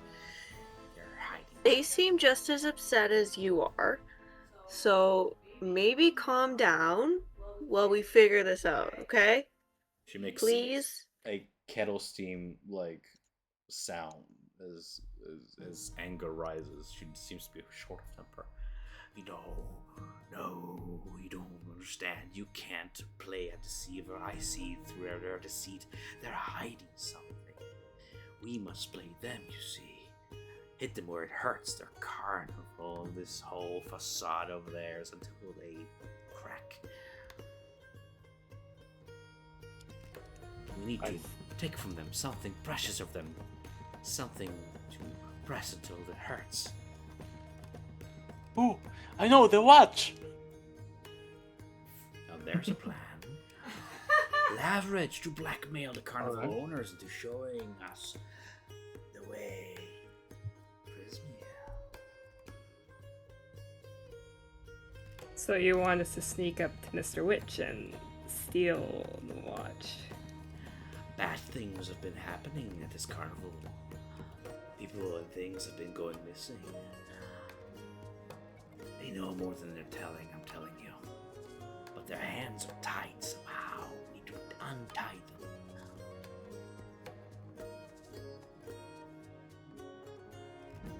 If you get leverage, maybe we can make them spill the beans. He does have a point. Ruben doesn't sound like he had a happy ending. I'm just saying. Alright, but if we're gonna go and try to help you, you gotta promise to not come in here and keep causing more trouble. Because if you do, if you heckle my coworkers again, I'm gonna be really unhappy. Yeah. You don't want me to be unhappy. What are you gonna do about it? I reach down, I grab a clump of sand, and I just throw it in her general direction. That! There! Sand. You're not making any progress toward befriending this Kenku and reaching same stage. I don't like her. She's bullying my friends. Valid, and yet. So, they said something about keeping the mood up of this place. And if the mood goes down, I don't know, are they unhappy? What was the, getaway from it? Do you think anything happens? I think that if we make Mr. Witch and Mr. Light unhappy, then they'll be less likely to share information we want, even if we do get the watch. So Yeah. it's probably in our best interest to keep the mood of the carnival up. I agree. To be honest, I just feel like you want to keep your job safe. You don't want to find the people missing. Well, what if being happy? That is true. We should also talk about Hurley. Do you know anything about Hurley? I'd say to the Kenku. Isn't that the brother of Burley? Yes. Yeah, he went missing or something. Years ago, yeah. They might have something to do with it. All the reason to press them where it hurts and find out the truth. You missed the prime opportunity just now. They were separated, Mr. Well- Light and Mr. Witch. Mr. Light was in the extravaganza, while Mr. Witch was in his wagon. You could have snuck in and stole his watch, and now you'll have to find a new opportunity to do that. But you'll have to Well, hurry. there's still before the crowning. but that will be too late. The Witchlight monarch is chosen by Mr. Light's Witchlight fame. And that only happens at dawn at the end of the night. The crowning is any person from the carnival, or it's Witch and show... Light have no control over who the monarch will be, but it's always the guest who has contributed the most to the happiness of the carnival. The monarch is also given a charm that lets them fly. I have always wanted to I would fly. love to fly. But if you wait and then it's gonna be too late, you have to find a way to Mr. Witch's watch. His watch is attached to his waistcoat by a chain, so whoever tries to steal it needs something to break or unfasten the chain. Do you know where they are now? Mr. Witch? Them both. You just saw them. They were in their wagon in the staff area. Still there. I mean- Alright. I mean, I'm not. The Kenku is not psychic, so I'm just giving you what you know. Yeah. Okay. But as my friends ask you, make less trouble. They will be more propense to be separate instead of talking together about the troubles that are going on. If I stop causing trouble, well, you take it upon yourselves to venture into Prismere and find out what happened to my patron. I thought you wanted a watch, but what do you think, guys? Where's Prismer? It's far from here. Yeah. I have the tools that we can probably use to take the watch. But I doubt my What sneaking type of abilities. tools? Thieves' tools. Ooh, Hmm. if Mm. I feel that my hands are fast enough, if you lend them to me, maybe I can use them. Of course. I hand them over. I'll just You might use the pliers. easy. Bringing thieves' tools to a carnival. What does the world come to? Hey, sometimes you need tools like these, and hey, we need them now. I mean, people are being kidnapped here. I think she's being really smart. Nice, Val. Nice. Maybe it wasn't on purpose, Mary. Maybe it was just in her pocket and she just remembered. Who knows? I guess. It's not secret. Val is smart. That was not accident. Oh, I forgot I left my thief tools in these pants.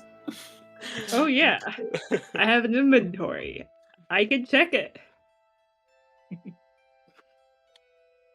But I think we have a deal. We will help you to find what happened to Sibling and the watch. I look at the faces to see if there is disgrunt among the party. Or disagreement.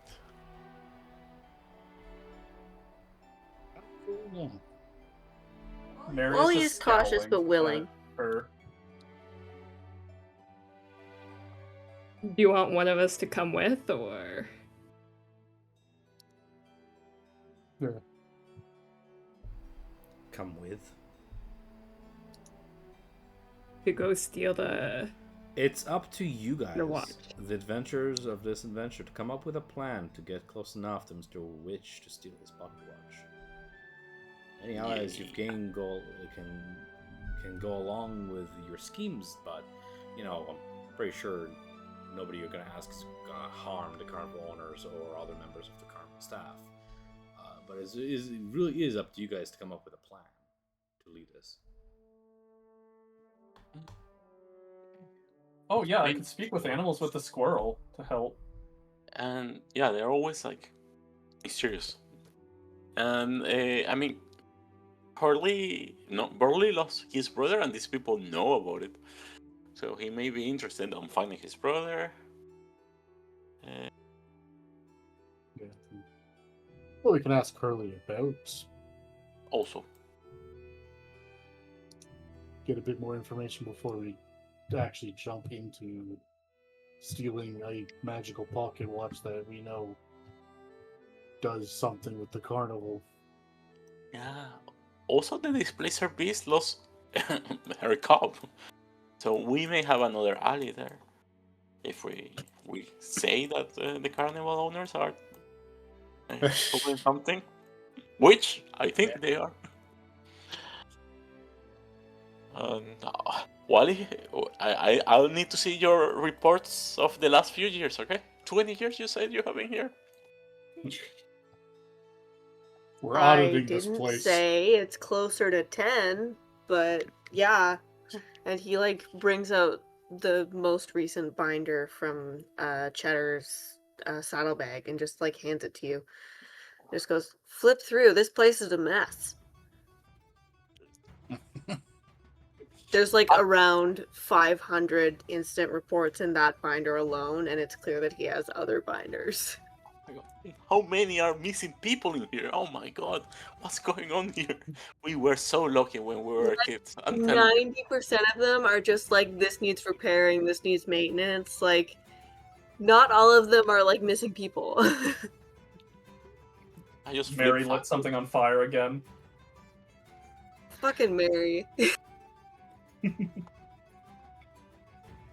We can see if, Hurley can somehow help us separate Mr. Light and Mr. Witch to make it easier. I mean, we can help. What's the name? Our mime friend and the mermaid to try to get them to our side. So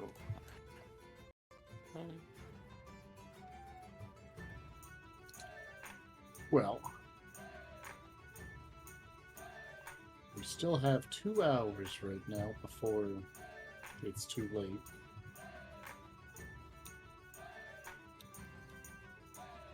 Give us enough time. More than enough. We can steal it 3 times if we want now.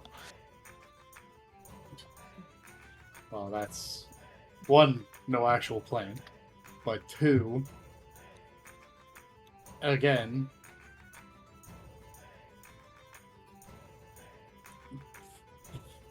with stealing this, other than getting information from this person, what do we benefit from stealing this pocket watch and not just making friends with them?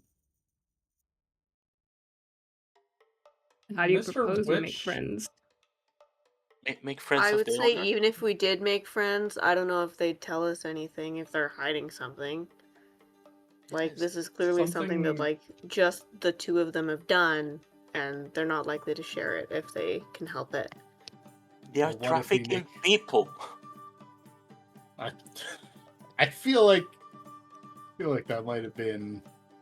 Can I? I guess I can't incite previous things, previous conversations. Something if we- to note is that when we asked about the things that we lost on our first trip to the carnival, Mr. Witch said that some things are lost to time, which seems like a pretty solid connection to a pocket watch, right? Okay. You have a good point on that. True. I would love to know if 'Cause my the shorts other- are actually fashionable or not. Because the only other thing I can think of is bringing the joy to the maximum. So then, We that get way close that would enough. be, yeah, that'd be super close to them. Okay, that's a way we can do it. Do you have ideas on how to bring more joy to this place? That's the hard part. Hmm. We would have More to light find. They shows. seem to like the CC. light show. We can do another one of those somewhere. Repetition is the death of creativity. Everyone saw it. You don't know. Yeah, but my heart would. It's like the Ren Fair all over again. We could go to the Feasting Orchard and put on a show. That'll probably get some people going. I'm assuming that's kind of just like a break spot. We can try to get the mermaid singing again. Yes, I I'm was sure thinking- that I would just bring saw joy. One of the utensils, it looks like it's smiling. Yeah. Yeah, does anyone know how to cook? Maybe what you could do like a special pie. Or we could talk with the tree Norwind to see if he can make some special pies. Something. Cooking, so I know a great many normal things, and I can do my best to just make food. Okay. But that's so what the choice is between possibly bringing the thing up and making friends and hoping that they will tell us truths or tell us what we need to know. But then that'll be our time, and then stealing it is also our time. So it would make more. It depends what route, what kind of what. Yeah, you know what I mean? Yes. Maybe this is the time to take a boat. Who do believe that they will help us if we make the place amazingly happy? Raise your hand. I'll raise my hand. Ghost. Who else? I mean, Wally and I have been working here for many years. And I ask you, are you part of the trafficking ring? No! I mean, I Hey, guess like I just learned by- about this today, just like you guys did. Do Okay. you have to be knowledgeable on what's going on to be an accomplice? I say yes. Okay. If we bring these people to justice, I'll speak on your behalf.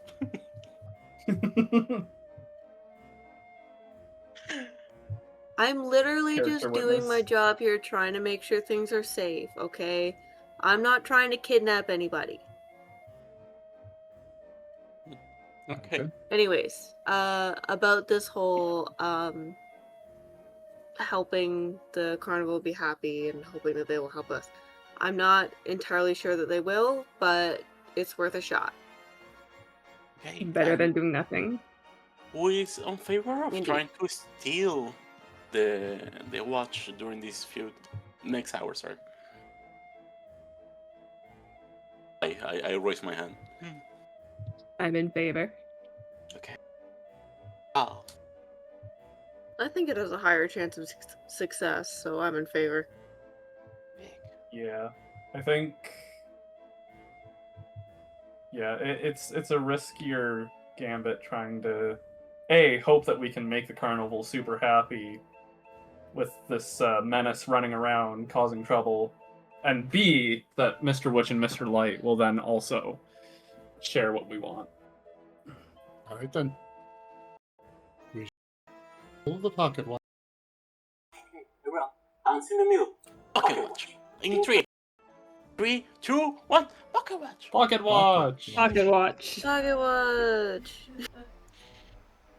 Why y'all be so right. loud? Okay. Why don't you put your hand in there, Cancun? Yeah, you made it here. I mean, she's willing to cautiously Yeah, you parlay with you guys claiming to investigate a carnival for your own reasons, but I don't know. You're not quite friends yet, so stop putting her paw in. That's entirely Alright. fair. We don't know you. So now we have to figure where they are and what their schedule is for the next 2 hours to see if we can get a good point where they're broken apart or force one. Yeah, I'll say like let's try to talk with Portly. He may be interested on finding his brother, unless Okay. he's part of the reason why he disappeared. So many And I feel like we can tell Thaco he's got a break. yeah. And I transform myself in Chaco for a moment. Good idea. All right.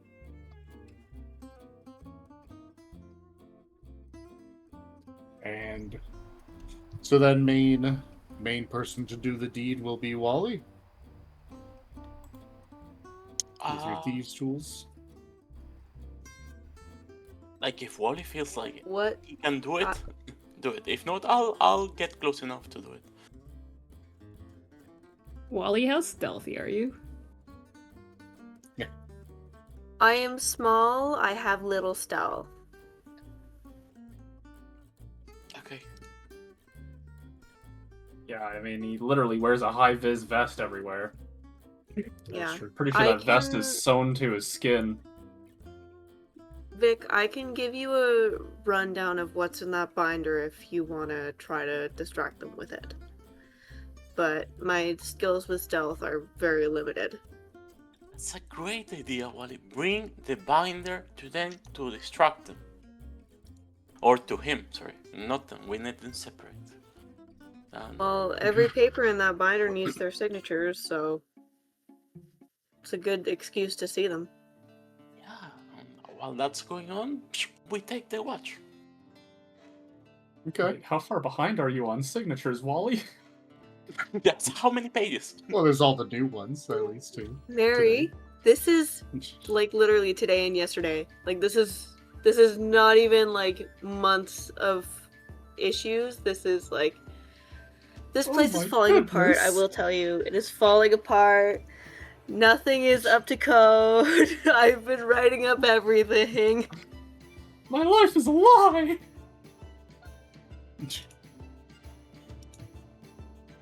yeah, the stages are like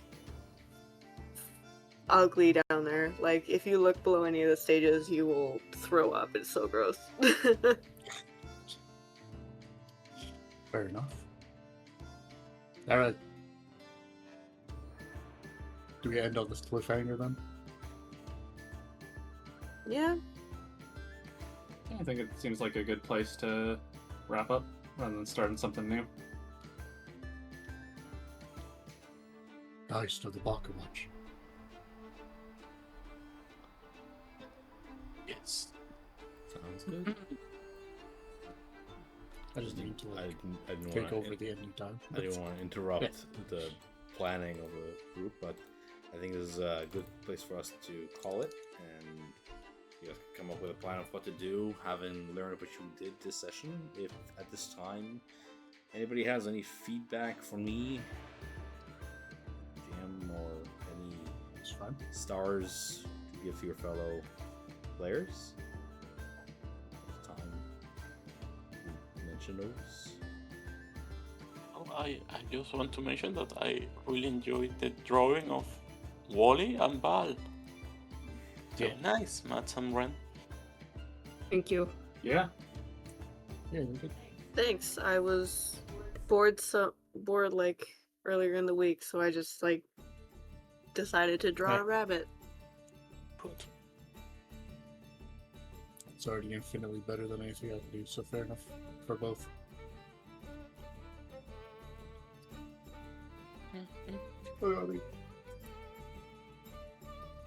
But I think that was it, guys.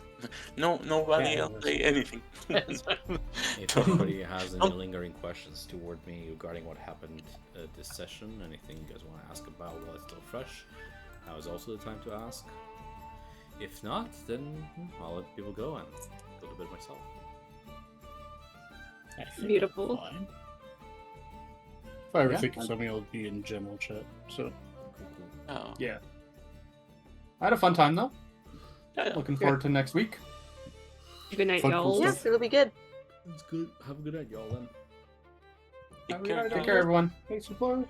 Bye. Bye.